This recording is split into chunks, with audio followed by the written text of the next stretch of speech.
অধ্যায়ের নাম কি? পর্যায়ভিত্তিক ধর্ম এবং রাসায়নিক বন্ধন।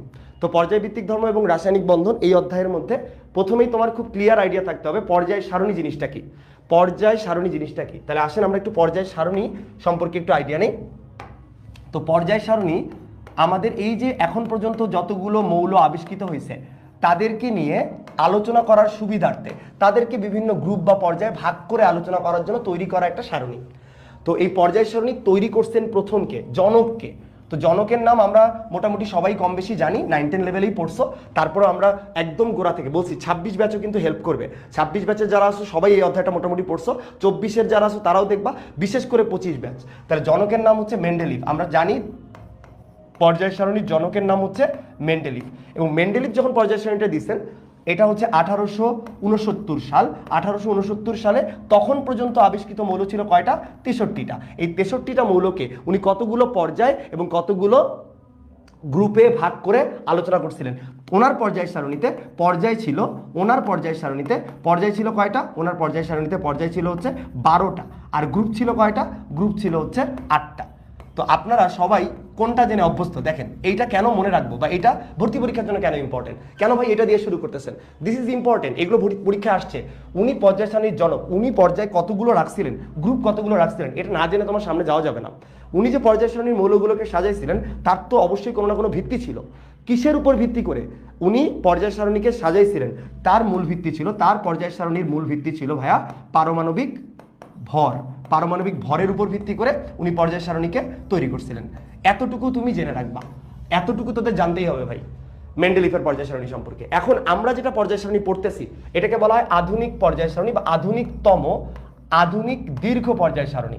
এটা হচ্ছে একটু বড় সরস পর্যায় সারণী। কেন বড় পর্যায় সারণী? আপনারা সবাই জানেন যে এখানে আমাদের বর্তমানে আবিষ্কৃত এবং অনুমোদিত মৌলের সংখ্যা কত? ইউপ্যাক এর আবিষ্কৃত এবং অনুমোদিত মৌলের সংখ্যা হচ্ছে 118টা। এই 118টা মৌলকে কতগুলো পর্যায় এবং কতগুলো গ্রুপে ভাগ করে আলোচনা করা হয়েছে? পর্যায় হচ্ছে এখন ভাইয়া 7টা, আর গ্রুপ হচ্ছে কয়টা ভাইয়া? গ্রুপ হচ্ছে 18টা। গ্রুপ হচ্ছে 18টা। এবং বর্তমানে আমরা যে পর্যায় সারণীটা ব্যবহার করি এইটার মূল ভিত্তি কি? এইটার মূল ভিত্তি হচ্ছে ইলেকট্রন বিন্যাস। এইটার মূল ভিত্তি হচ্ছে ইলেকট্রন বিন্যাস। আচ্ছা, ইলেকট্রন বিন্যাস আপনি অপশনে পেলেন না, আপনি দেখলেন অপশনে আছে পারমাণবিক সংখ্যা, তাহলে আপনি অবশ্যই পারমাণবিক সংখ্যাই তাকাবেন, যেহেতু অপশনে ইলেকট্রন বিন্যাস নাই। আর যদি দুটোই অপশনে থাকে ইলেকট্রন বিন্যাস ইজ মোর কারেক্ট। এখন আপনাদের কাছে প্রশ্ন, একটা প্রশ্ন দিয়ে শুরু করি। এইটুকু জায়গা থেকে একটা প্রশ্ন, যে আধুনিকতম দীর্ঘ পর্যায় সারণী তৈরিতে কোন বিজ্ঞানীর অবদান সবচেয়ে বেশি? আধুনিকতম দীর্ঘ পর্যায় সারণীর তৈরিতে কোন বিজ্ঞানীর অবদান সবচেয়ে বেশি? সবাই একটু কমেন্ট করবেন। আধুনিকতম দীর্ঘ পর্যায় সারণী এটা তৈরিতে কোন বিজ্ঞানীর অবদান সবচেয়ে বেশি?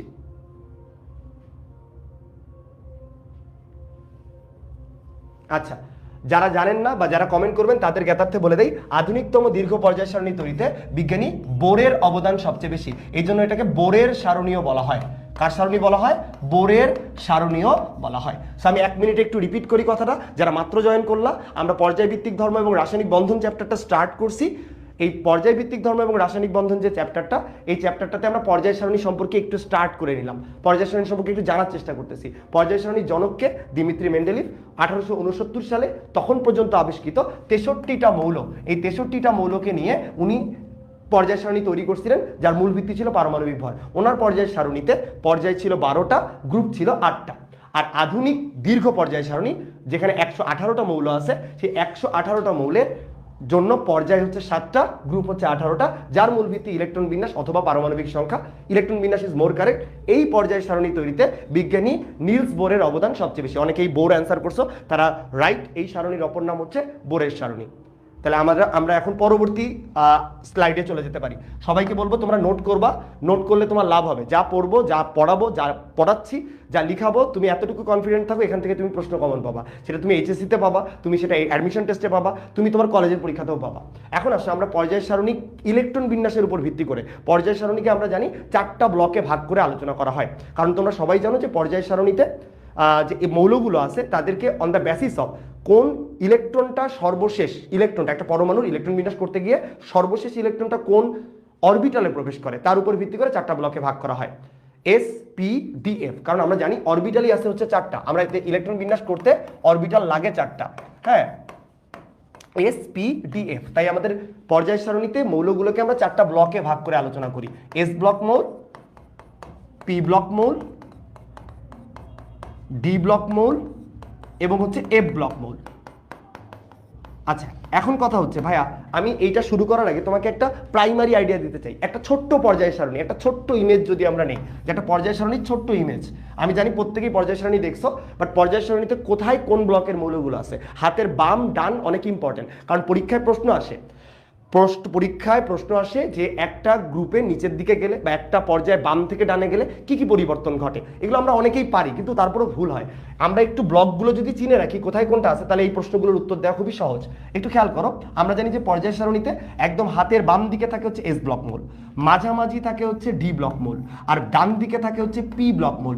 আপনি এতটুকু মনে রাখেন SDP। আর পর্যায় সারণীর নিচে আলাদা করে ছোট করে আলাদা করে স্থান দেওয়া থাকে হচ্ছে F ব্লকের মৌলগুলোকে। তাহলে পর্যায় সারণী কিভাবে সাজানো ভাইয়া? বামে S, মাঝে D, ডানে P, নিচে F। আবার বলি, বামে S, মাঝে D, ডানে P, নিচে F। এই জিনিসটা আগে মাথায় রাখেন। এই জিনিসটা যেহেতু মাথায় রাখতেছেন, যখন মাথায় রাখবেন তখন আপনার জন্য বাকি কাজগুলো সহজ হবে। আচ্ছা, আমাদের এখন আর এটার দরকার নেই, আমরা এটাকে সরাই দিই। সরাই দিয়ে আমরা আজকের আলোচনার আরেকটা অংশে চলে যাই। চলো, তো আরেকটা অংশ কি? এই যে S block, P block, D block, F block মৌল, প্রথম প্রশ্ন এখান থেকে হয় যে কোন গ্রুপের আর কি নাম আছে। এক একটা গ্রুপের একাধিক নাম থাকে, অপর নাম। সেই নামগুলো থেকে প্রশ্ন আসে। কি প্রশ্ন আসতে পারে? যে কোন গ্রুপে কতগুলো মৌল থাকে, কোন গ্রুপে কতগুলো মৌল থাকে। দেন আরেকটা প্রশ্ন আসে যে এই গ্রুপের মৌল নয় কোনটি, এরকম প্রশ্ন। তাহলে 3টা লেভেলের কোয়েশ্চেনকে আমরা সলভ করার এখন চেষ্টা করব। আসেন, তাহলে আমরা আমাদের এটাও দরকার নাই, এটাও দরকার না, এটাও সরাই ফেললাম। আচ্ছা, আমাকে একটু বলবেন যে এই যে SPDF এর কথা বলছি, S orbital, P orbital, D orbital, F orbital, এদের সর্বোচ্চ ইলেকট্রন ধারণ ক্ষমতা কত? S অরবিটালের ইলেকট্রন ধারণ ক্ষমতা সর্বোচ্চ 2টা, P এর 6টা, D এর 10টা, F এর কয়টা? 14টা। এটা আমরা সবাই জানি। তো এইটা আপনাকে কিভাবে হেল্প করবে? বোর্ডটাকে এক্সটেনশন করে দেখাচ্ছি। হাতের বামে যেহেতু S এবং S অরবিটালের সর্বোচ্চ ইলেকট্রন ধারণ ক্ষমতা 2টা, তাহলে বলেন তো S এর কত রকমের কাঠামো পসিবল? S এর 2 রকমের কাঠামো পসিবল ভাইয়া, আইদার NS1 অথবা NS2। আপনি আমাদের বলেন, আপনারা আমাকে বলেন NS3 কি হয়? NS3 জীবনে নাম শুনছেন? তাহলে NS3 কিন্তু হয় না। তাহলে যোজ্যতা স্তরের কাঠামো 2 রকমের হতে পারে, NS1, NS2। তাহলে অবভিয়াসলি S ব্লকের অন্তর্গত গ্রুপ কয়টা হবে? S ব্লকের অন্তর্গত গ্রুপ হচ্ছে 2টা। তাহলে যাদের কাঠামো NS1 তাদেরকে আমরা বলি গ্রুপ 1, যাদের কাঠামো NS2 তাদেরকে আমরা বলি গ্রুপ 2। তাহলে গ্রুপ 1 এর কাঠামো হচ্ছে NS1 যোজ্যতা স্তরের, গ্রুপ 2 এর যোজ্যতা স্তরের কাঠামো হচ্ছে NS2। আচ্ছা, ভালো কথা। S অরবিটালের সর্বোচ্চ ইলেকট্রন ধারণ ক্ষমতা 2টা, তাই তার গ্রুপ যদি 2টা হয়, বুদ্ধি খাটান।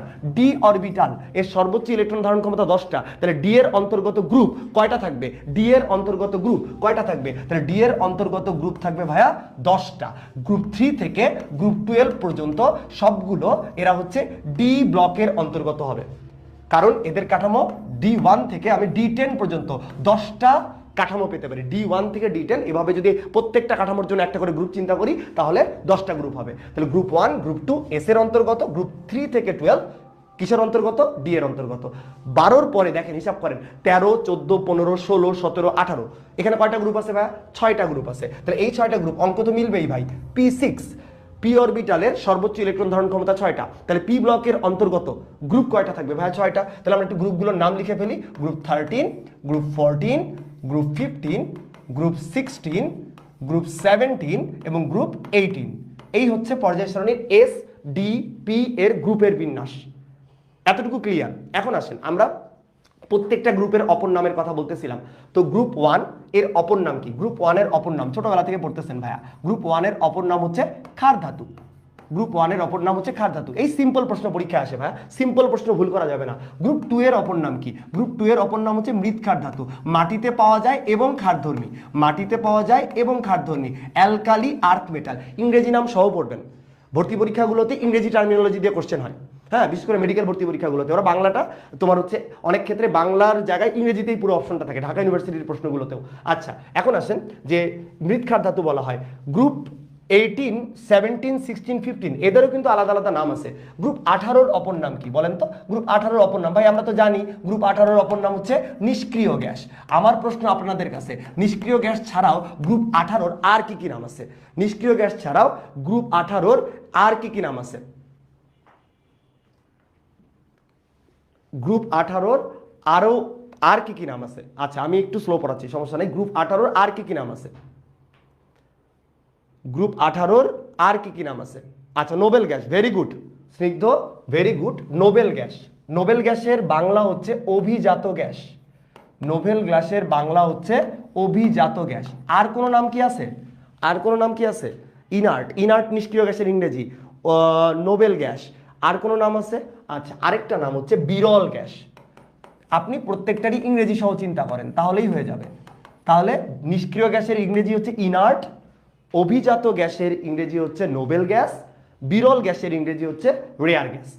একই 18 নম্বর গ্রুপের মোট ইংরেজি বাংলা মিলায় প্রায় 6টা নাম আছে। কোন গ্রুপের অপর নাম বিরল গ্যাস, কোন গ্রুপের অপর নাম অভিজাত গ্যাস, কোন গ্রুপের অপর নাম নিষ্ক্রিয় গ্যাস? গ্রুপ 18।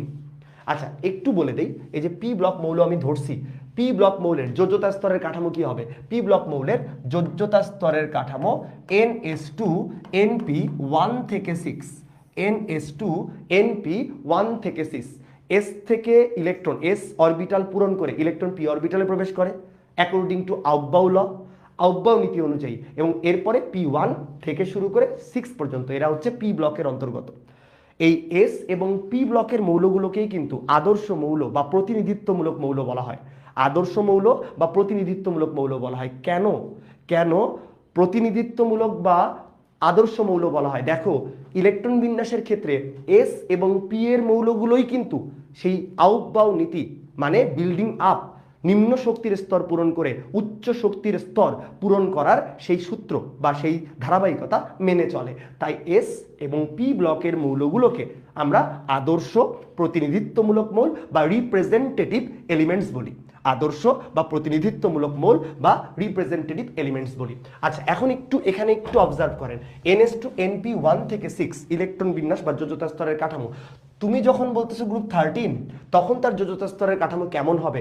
তখন তার যোজ্যতা স্তরের কাঠামো NH2 NP1।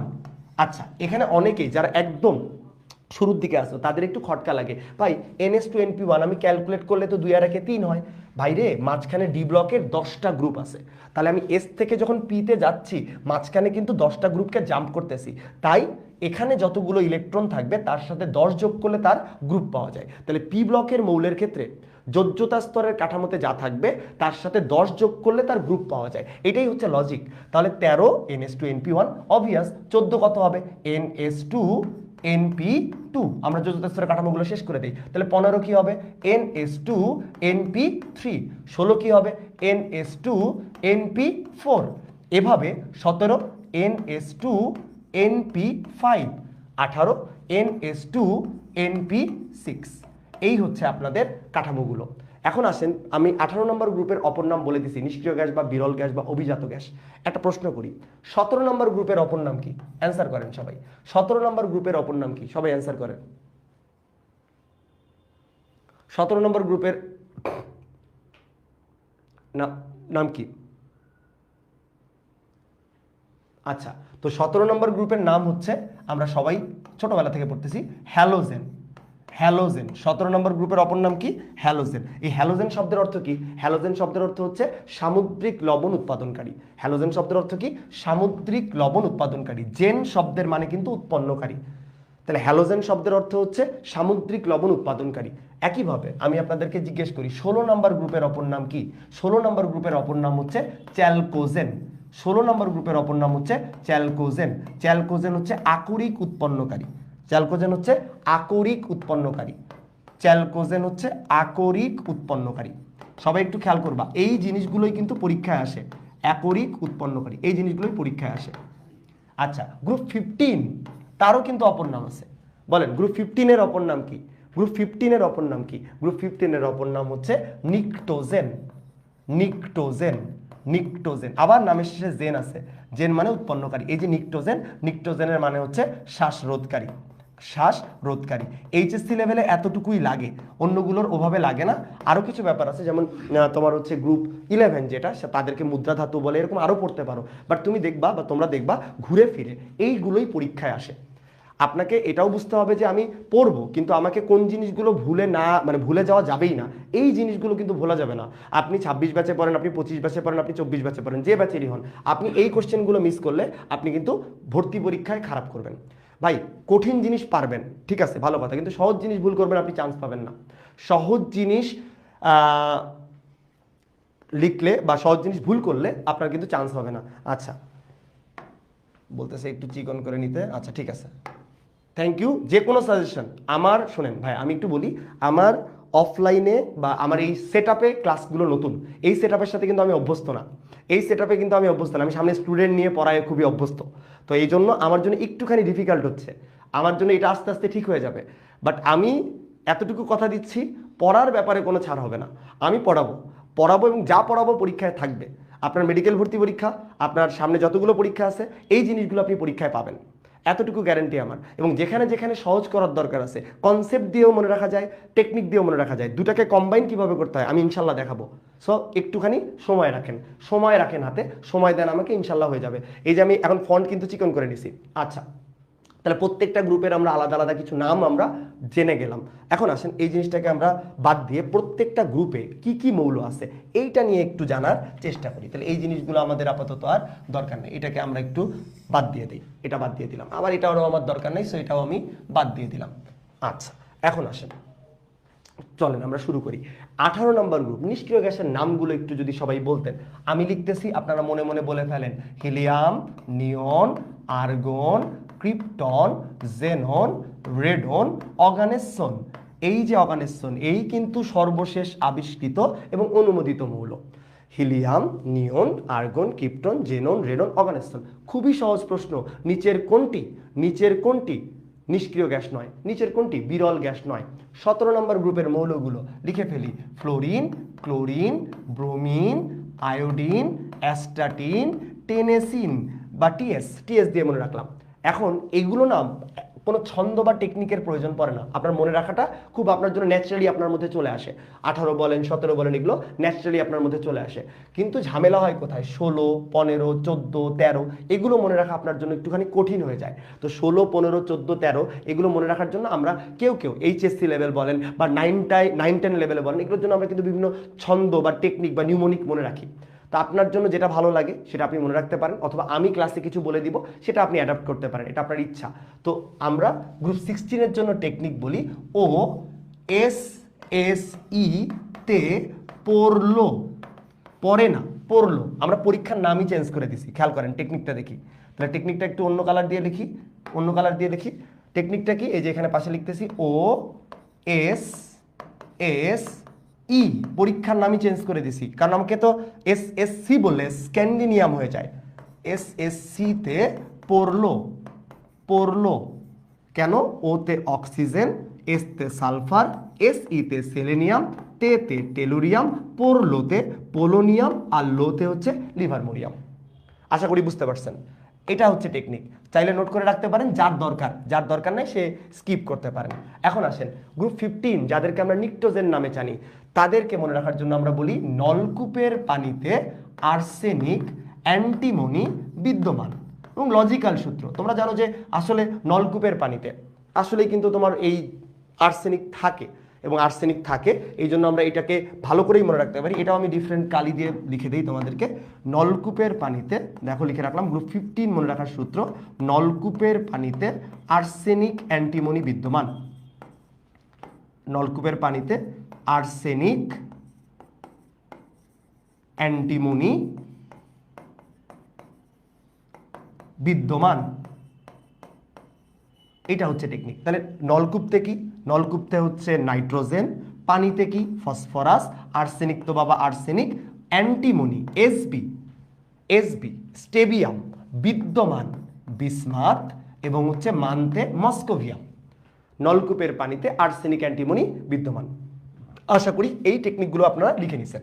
গ্রুপ 14 এর জন্য, গ্রুপ 14 14 নম্বর ফ্যামিলি কার্বন ফ্যামিলি। গ্রুপ 14 এর অপর নাম কিন্তু নাই, কিন্তু গ্রুপ 14 কে বলা হয় কার্বন ফ্যামিলি, যেহেতু কার্বন দিয়ে স্টার্ট হয় তাই বলা হয় কার্বন ফ্যামিলি।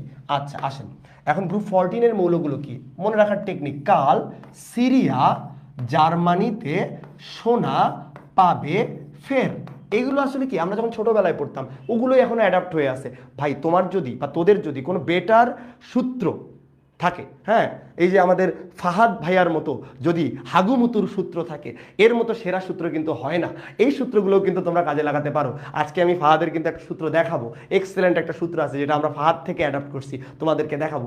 আচ্ছা, আবার বলি, এই গ্রুপ 14-এর জন্য টেকনিক কি? গ্রুপ 14-এর মৌলগুলো মনে রাখার জন্য আমরা টেকনিক ইউজ করব কাল, সিরিয়া, জার্মানিতে সোনা পাবে ফের। ফের মানে কিন্তু আবার। তাহলে কালতে কি? কালতে হচ্ছে কার্বন, সিরিয়াতে হচ্ছে সিলিকন, জার্মানিতে হচ্ছে জার্মেনিয়াম। এই সোনাতে কিন্তু বাবা গোল্ড না, এই সোনাতে হচ্ছে SN স্ট্যানাম, পাবেতে কিন্তু PB মানে প্লাম্বাম, আর ফেরতে হচ্ছে ফ্লেরোভিয়াম FL। তাহলে কাল, সিরিয়া, জার্মানিতে সোনা পাবে ফের। দেখেন আমি কিন্তু অলরেডি 3টা টেকনিক লিখে ফেলছি। এখন গ্রুপ 13-এর জন্য দেখেন, গ্রুপ 13-এর জন্য এটা বোরন ফ্যামিলি, গ্রুপ 13টা হচ্ছে বোরন ফ্যামিলি। তাহলে আমি বোরন ফ্যামিলির আগে টেকনিকটা লিখি, তারপরে ওখানে লিখতেছি।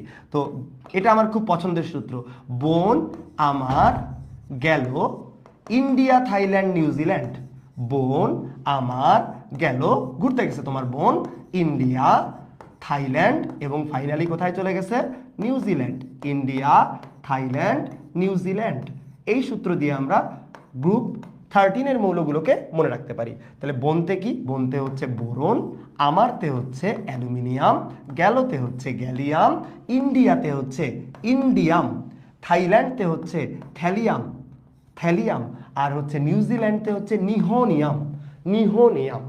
এই মৌলগুলো গ্রুপ 13-এর মধ্যে আছে। আসেন একটু আমরা 13-এর মৌলগুলোকে তাহলে লিখে দিই। তাহলে boron, aluminium, gallium, indium, thallium আর হচ্ছে নিহোনিয়াম। এখন আপনাকে এইটা কেন ভাই এই জিনিস কেন পড়াচ্ছেন? এগুলো তো ছোটবেলায় ছিল, এগুলো কেন পড়াচ্ছেন? কি দরকার এগুলো পড়ার? এগুলো পড়ার পিছনে কারণ আছে ভাইয়া, না হলে পড়াতাম না। পড়ানোর পিছনে কারণটা আমি একটু বলি। তুমি দেখো আমরা কিন্তু কোন ব্লকে কতগুলো মৌল আছে এইটা কিন্তু আমাদের পরীক্ষায় অনেক আসে। তো এটা যেহেতু পরীক্ষায় অনেক আসে, আমরা কি করি? র্যান্ডমলি মুখস্থ করি। তো মুখস্থ করার একটা ডিমেরিটস হচ্ছে, তোমার যদি কোর ভালো না থাকে, তুমি যদি ভিতর থেকে না জানো, একটু ঘুরাই দিলে তুমি প্রশ্নটার উত্তর করতে পারবা না। তো এই জন্য আমরা ডিটেইলডে জেনে তারপরে মুখস্থ করি, এটা হচ্ছে বেটার আইডিয়া। তাহলে দেখেন, আপনি খেয়াল করেন, আপনারা সবাই জানেন যে পি ব্লকের অন্তর্গত গ্রুপ কারা? পি ব্লকের অন্তর্গত গ্রুপ কারা? লাল কলম ইউজ করি ভাই, গ্রুপ 13 থেকে গ্রুপ 18, যেখানে কাঠামো কি? NH2 NP1 থেকে 6। একটু খেয়াল করেন, প্রত্যেকটা গ্রুপে 6টা করে মৌল আছে, একটা গ্রুপেই শুধুমাত্র 7টা মৌল আছে, সেটা হচ্ছে নিষ্ক্রিয় গ্যাস। নিষ্ক্রিয় গ্যাসের প্রথম মৌলটা হচ্ছে হিলিয়াম। হিলিয়ামের যোজ্যতা স্তরের কাঠামো কি? লাল কলম দিছি কেন? হিলিয়ামের যোজ্যতা স্তরের কাঠামো 1s2। হিলিয়ামের যোজ্যতা স্তরের কাঠামো কি? 1s2। দেখেন তো এর যোজ্যতা স্তরে পি অরবিটাল আছে? সর্বশেষ ইলেকট্রন কি পি অরবিটালে আসছে? না, এর যোজ্যতা স্তরে সর্বশেষ ইলেকট্রনটা এস অরবিটালে থাকে, কিন্তু এর বৈশিষ্ট্য নিষ্ক্রিয় গ্যাসের মতো, তাই সে গ্রুপ 18-এ অবস্থান করে। অনেকটা বিয়ের পরে মেয়েদের মতো। বিয়ের পরে মেয়েদের মন কোথায় থাকে? বাপের বাড়ি, কিন্তু থাকতে হয় কোথায়? শ্বশুর বাড়িতে।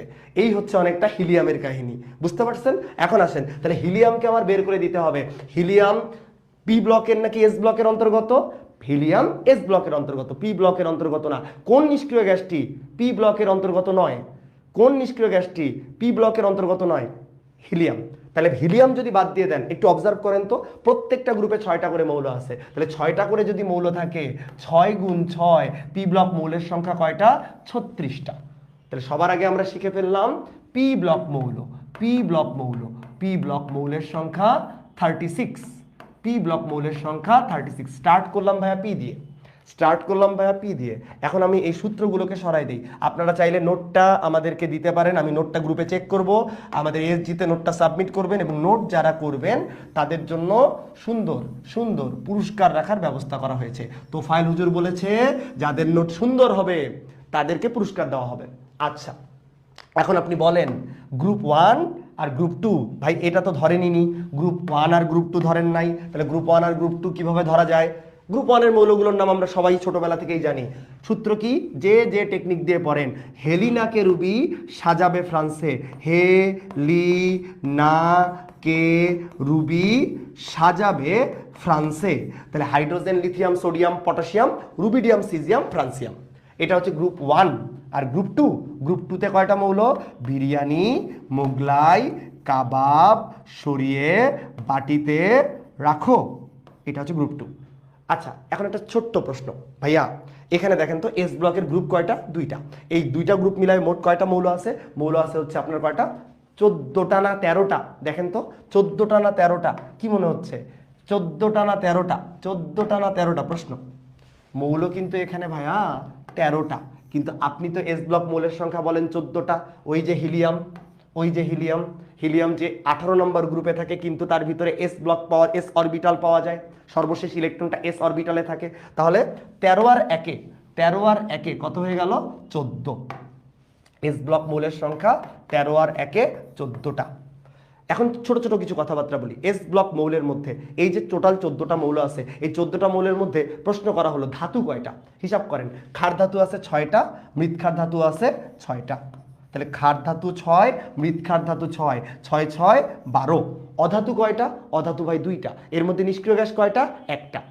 আচ্ছা, এবার আসেন, এই যে আমরা এস ব্লক মৌলের কথা বলতেছি, এস ব্লক মৌলের মধ্যে আমরা এস ব্লকের যোজ্যতা স্তরের কাঠামো NS1 NS2 পাইছি না ভাইয়া? তাহলে এদের স্থায়ী জারণ মান কত হবে?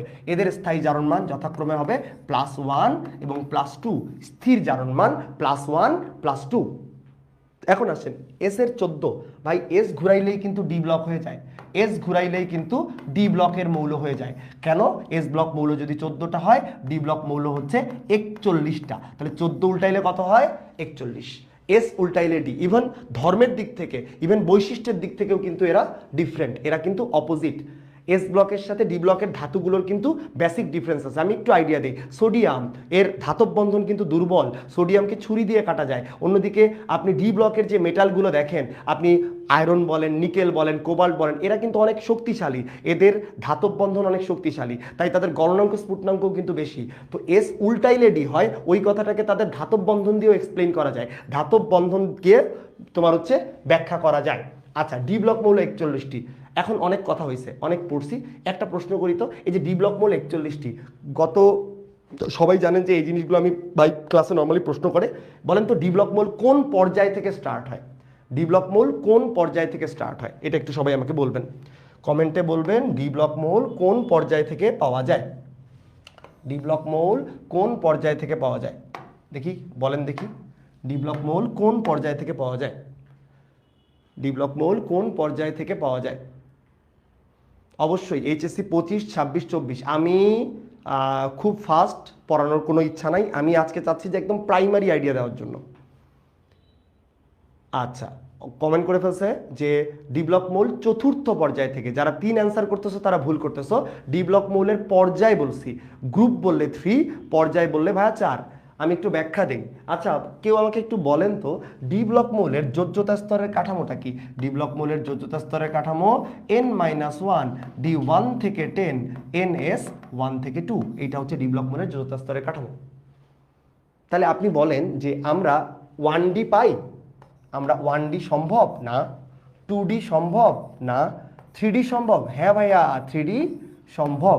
কিন্তু 3D সম্ভব হলেও 3D যখন আপনি লিখতে চাইবেন, ইলেকট্রন আগে 3D-তে প্রবেশ করে নাকি 4s-এ প্রবেশ করে? ইলেকট্রন আগে 3D-তে প্রবেশ করে নাকি 4s-এ প্রবেশ করে? ইলেকট্রন 4s-এ প্রবেশ করার পর 3D-তে প্রবেশ করে। অর্থাৎ যার ভিতরে 3D আছে তার ভিতরে 4s থাকাটা বাধ্যতামূলক। 4s না হয়ে ইলেকট্রন 3D-তে আসতে পারে না। আউটবাউ নীতি, গুণগত রসায়ন, ফার্স্ট পেপারের 2nd চ্যাপ্টারের বেসিক পড়া। এবং আপনি এখানে n এর মান যাই দিবেন, n-1 d হয়ে যাবে। তার মানে আমি যদি n এর মান 4 দেই, তখন n-1 হয়ে 3D পসিবল। অর্থাৎ অনেক কমন ভুল এটা, অনেকেই করে 1D হয় না, 2D হয় না, 3D হয়। তাহলে ডি ব্লক মৌল কোন পর্যায়ে শুরু হয়? 3D-তে শুরু হয়, মানে 3য় পর্যায়ে শুরু হয়। ভাই 3D যার ভিতরে আছে তার ভিতরে কিন্তু 4s থাকাটা বাধ্যতামূলক, অর্থাৎ পর্যায় 4, গ্রুপ 3। এই জিনিসগুলো একটু নোটিস করবেন। তাহলে আমরা কোন লেভেলে ডি ব্লকের মৌলগুলো রাখা উচিত? Hydrogen, lithium, sodium, potassium. Potassium লেভেলে পটাশিয়াম ক্যালসিয়ামের পরেই আমার 3D সিরিজ থাকবে। তো যে 3D সিরিজ তাদের যোজ্যতা স্তরের কাঠামো হবে 3D 1 থেকে 10, 4s 1 থেকে 2। তারপরে আপনি এটা 3D সিরিজ বললেন, বলেন তো তার নিচে কি আছে? আচ্ছা, চতুর্থ পর্যায়ে যদি প্রথম সিরিজ হয়, সিম্পল ম্যাথ, চতুর্থ পর্যায়ে যদি প্রথম সিরিজ হয়, চতুর্থ পর্যায়ে একটা সিরিজ, পঞ্চম পর্যায়ে একটা সিরিজ, ষষ্ঠ পর্যায়ে একটা সিরিজ, সপ্তম পর্যায়ে একটা সিরিজ, 4টা পর্যায়ে 4টা সিরিজ। আবার বলি, চতুর্থ পর্যায়ে একটা সিরিজ, পঞ্চম পর্যায়ে একটা সিরিজ, ষষ্ঠ পর্যায়ে একটা সিরিজ, সপ্তম পর্যায়ে একটা সিরিজ। কয়টা সিরিজ হলো? 4টা। এক একটা করে সিরিজে, ডি ব্লকের এক একটা করে সিরিজে কতগুলো করে মৌল থাকতে পারে? অবশ্যই 10টা। 10টার বেশি তো সে জায়গা দিতে পারবে না, D1 থেকে 10। তাহলে 4টা সিরিজে 10টা করে হলে 4 10 কত? 40। ভাই অঙ্ক আবার ভুল হয়েছে, 40 আর 1 41 কেমনে হয়ে গেল? আমরা সেটাও বলবো কেন এটা 41টা হইলো। বেসিক বলে 40টা হওয়া উচিত, অনেক বইগুলোতে দেখবা 40টাই দেওয়া আছে, কিন্তু এইচএসসি লেভেলের হাজারি স্যারের বইয়ে 41টা। এই জন্য আমরা 41টাকেই ফলো করি। তাহলে ডি ব্লক মৌলের সংখ্যা 41টা কেমনে হইলো আমরা ব্যাখ্যাতে যাব। 40 আর 1 41, ওই একজনকে, ওই ছাগলের 3 নম্বর বাচ্চাটাকে যে মাঝখানে এসে ডি ব্লকে ঢুকে গেল। আসেন আমরা সেটা নিয়ে কথা বলবো। 3D 1 থেকে 10 এটা হচ্ছে 3D সিরিজ। বুদ্ধিমান হলে বলেন, এখন বাকিগুলো আপনি পারবেন। যদি বলি 4D সিরিজ, 4D 1 থেকে 10, 5s 1 থেকে 2, বুঝতে পারতেছি? আচ্ছা, তারপরে ভাই পরেরটা কি হবে? 5D 1 থেকে 10, 6s 1 থেকে 2। তারপরেরটা কি হবে? 6D 1 থেকে 10, 7s 1 থেকে 2। ভাই 7 এর উপরে আর যাইস না, কারণ তোর পর্যায় কয়টা আছে? 7টা। তাহলে ডি ব্লকের 4টা যে সিরিজ হয়, যাদেরকে আমরা 3D series, 4D series, 5D series, 6D series, অথবা আরো কিছু নামে ডাকি। প্রথম অবস্থান্তর সিরিজ, দ্বিতীয় অবস্থান্তর সিরিজ, তৃতীয় অবস্থান্তর সিরিজ, চতুর্থ অবস্থান্তর সিরিজ, এই যে আমরা নামকরণগুলো করি, কেন করি? তাহলে ডি ব্লকের সাথে রিলেটেড আরেকটা কথা আছে যে ডি ব্লকের কিছু মৌলকে, ডি ব্লকের ম্যাক্সিমাম মৌলকে অবস্থান্তর মৌল বলা হয়। ডি ব্লকের অনেক মৌলকেই অবস্থান্তর বা ট্রানজিশন এলিমেন্টস বলা হয়।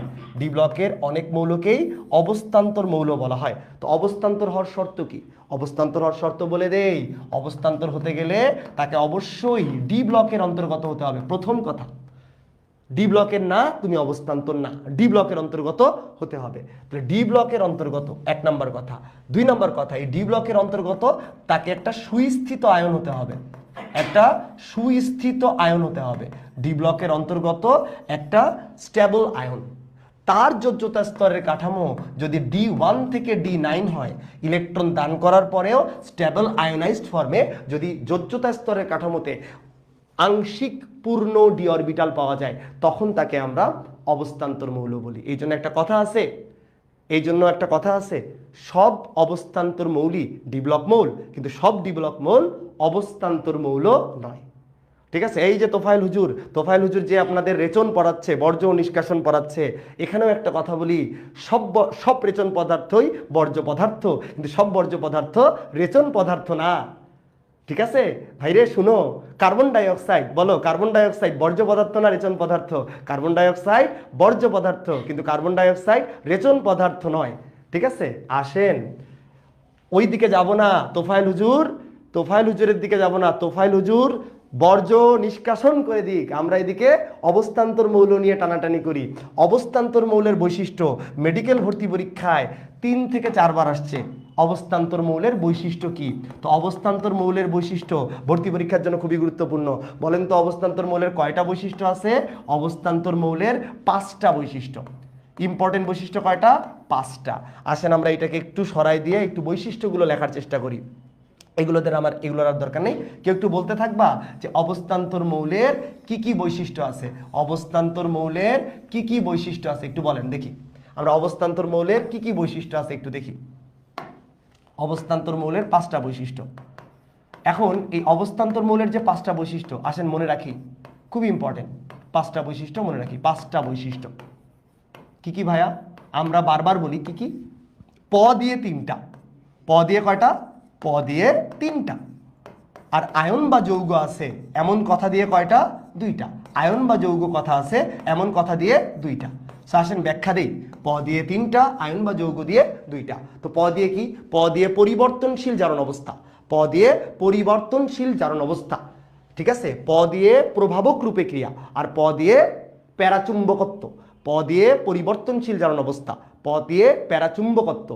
আর আয়ন বা যৌগ দিয়ে রঙিন আয়ন তৈরি করে বা রঙিন যৌগ গঠন করে, জটিল আয়ন তৈরি করে বা জটিল যৌগ তৈরি করে।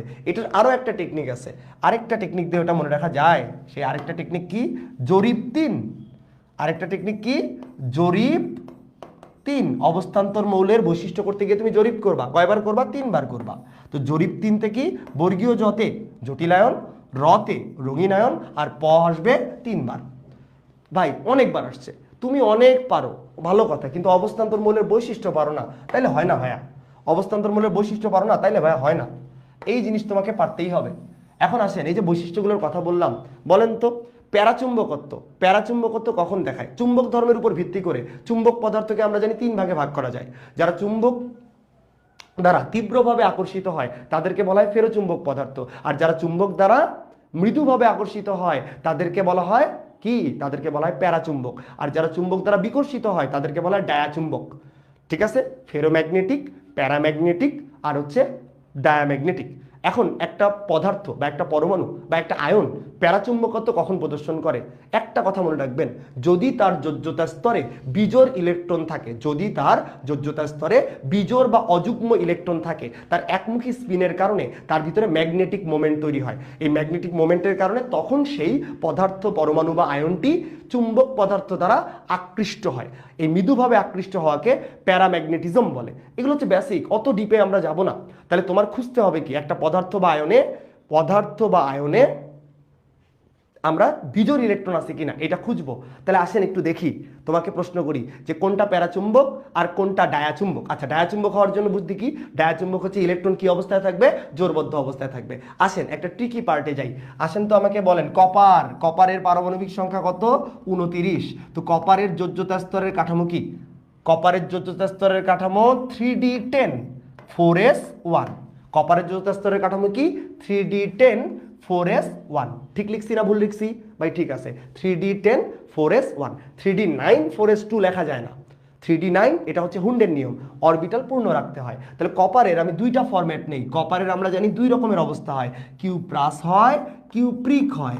কপারের আস হয়, কপারের ইক হয়। প্রশ্ন, এই যে কোয়েশ্চেন রাখলাম, কপার 1+ আর কপার 2+। কোয়েশ্চেন রাখলাম কোনটা প্যারাম্যাগনেটিক, কোনটা ডায়াম্যাগনেটিক। দেখেন, কোনটা ফেরোম্যাগনেটিক, কোনটা প্যারাম্যাগনেটিক। হ্যাঁ, একটু সবাই অ্যান্সার করেন।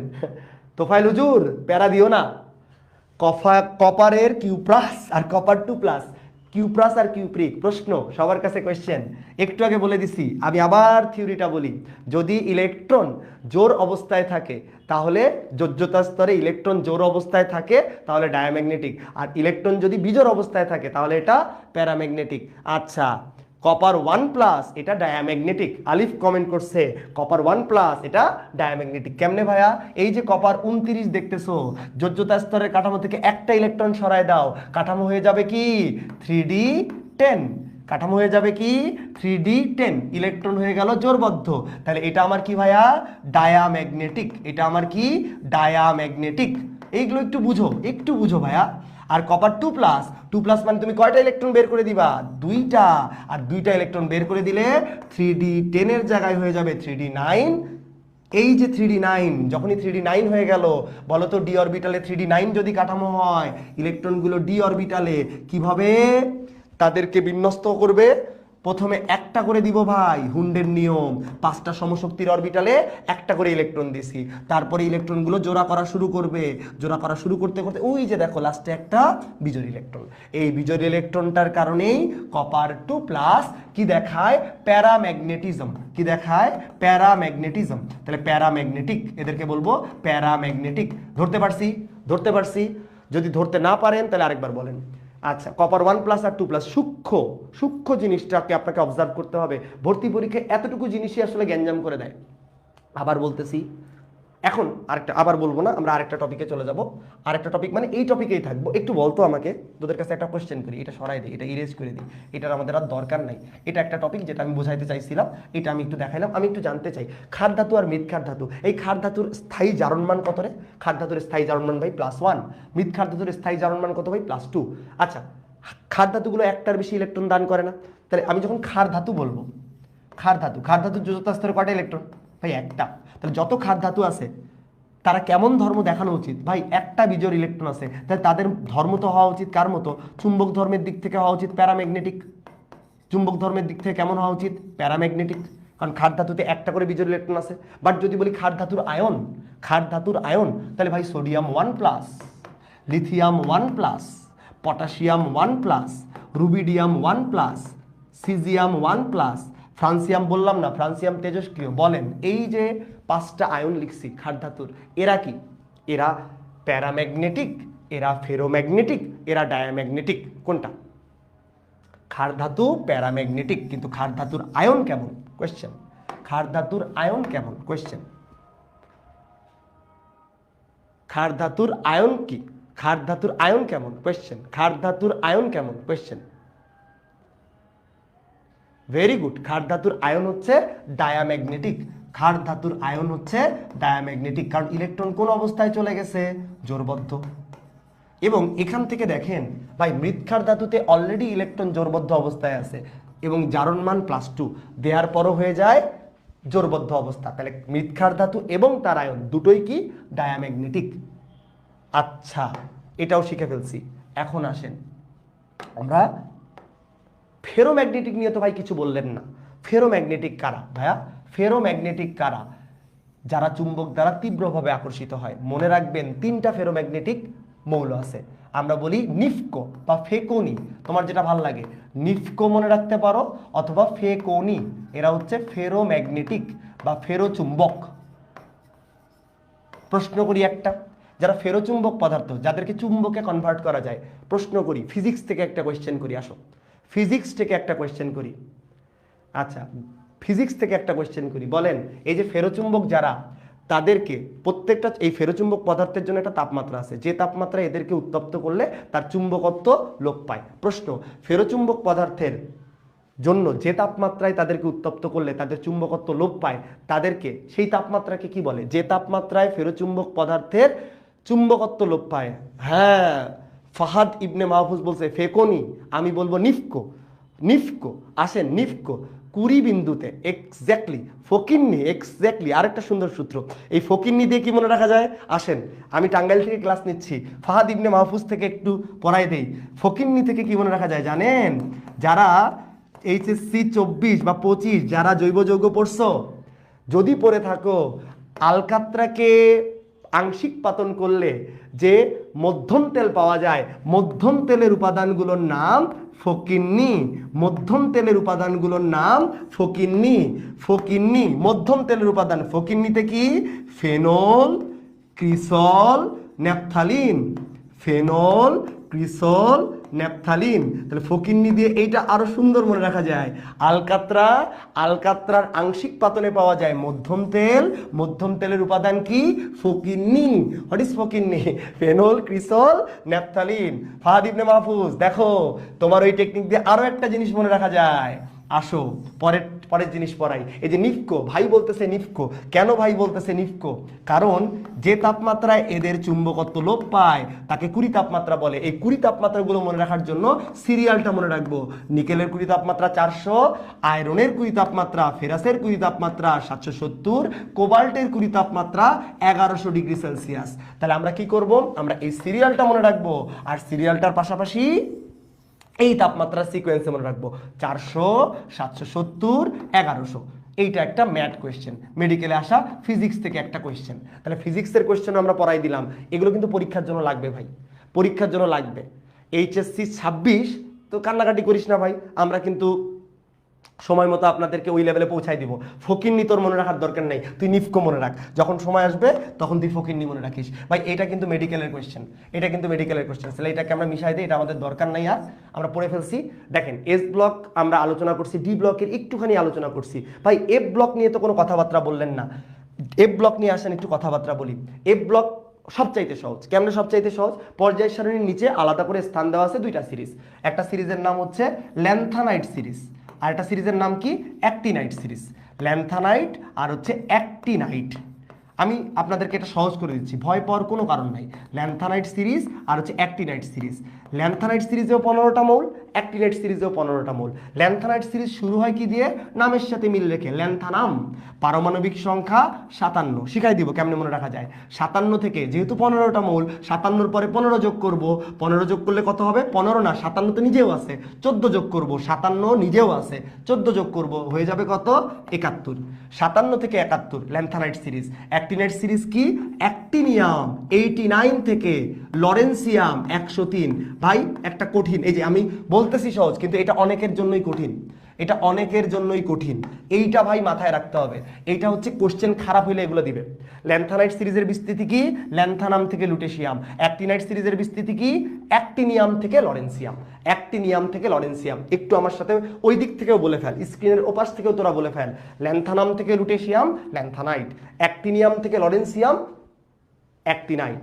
57 থেকে 71, 89 থেকে 103। এখন বলি ল্যান্থানাইট সিরিজের পর্যায় সারণীতে অবস্থান কোথায়? ল্যান্থানাইট সিরিজের পর্যায় সারণীতে অবস্থান 6-এর 3।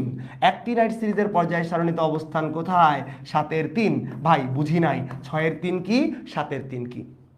6-এর 3 কি 7-এর 3 কি? 6-এর 3 কি 7-এর 3 কি? তাহলে 6-এর 3 মানে হচ্ছে পর্যায় 6 গ্রুপ 3। 7-এর 3 মানে হচ্ছে পর্যায় 7 গ্রুপ 3। তাহলে এখান থেকে একটা জিনিস অবভিয়াস ভাই, ল্যান্থানাইট সিরিজ এবং অ্যাক্টিনাইট সিরিজের পর্যায় সারণীতে অবস্থান কোন গ্রুপে? একটাই গ্রুপ ভাইয়া, গ্রুপ 3। একটাই গ্রুপ ভাইয়া, গ্রুপ 3। এখন আমি আসেন আপনাকে বলি, এখান থেকে ওই যে কোশ্চেন করতেছে আলি, ফুল কোশ্চেন করছে একটা, আমি কোশ্চেনটা দেখছি, সেই কোশ্চেনের অ্যান্সার দিচ্ছি। দেখেন ও বলতেছে ভাইয়া তাহলে এ ব্লকের মৌল, আপনি যে ডি ব্লকে 41 বলছিলেন, দেখেন ল্যান্থানাইট সিরিজের প্রথম মৌল ল্যান্থানামকে আমরা সরাই দিছি। কেন সরাই দিছি? ওকে মূল পর্যায় সারণীতে পাঠাই দিব। অ্যাক্টিনাইট সিরিজের প্রথম মৌল অ্যাক্টিনিয়ামকে সরাই দিছি, মূল পর্যায় সারণীতে ওকে রেখে দিব। তাহলে আমাদের ল্যান্থানাইট সিরিজে কয়টা মৌল থাকবে? এখানে থেকে যাবে 14টা। অ্যাক্টিনাইট সিরিজেও কয়টা থেকে যাবে? 14টা। তো 14 কত মিলে হয়? 28। এরাই হচ্ছে এফ ব্লকের মৌল। আর এফ ব্লকের সর্বোচ্চ, এফ অরবিটালের সর্বোচ্চ ইলেকট্রন ধারণ ক্ষমতা কয়টা?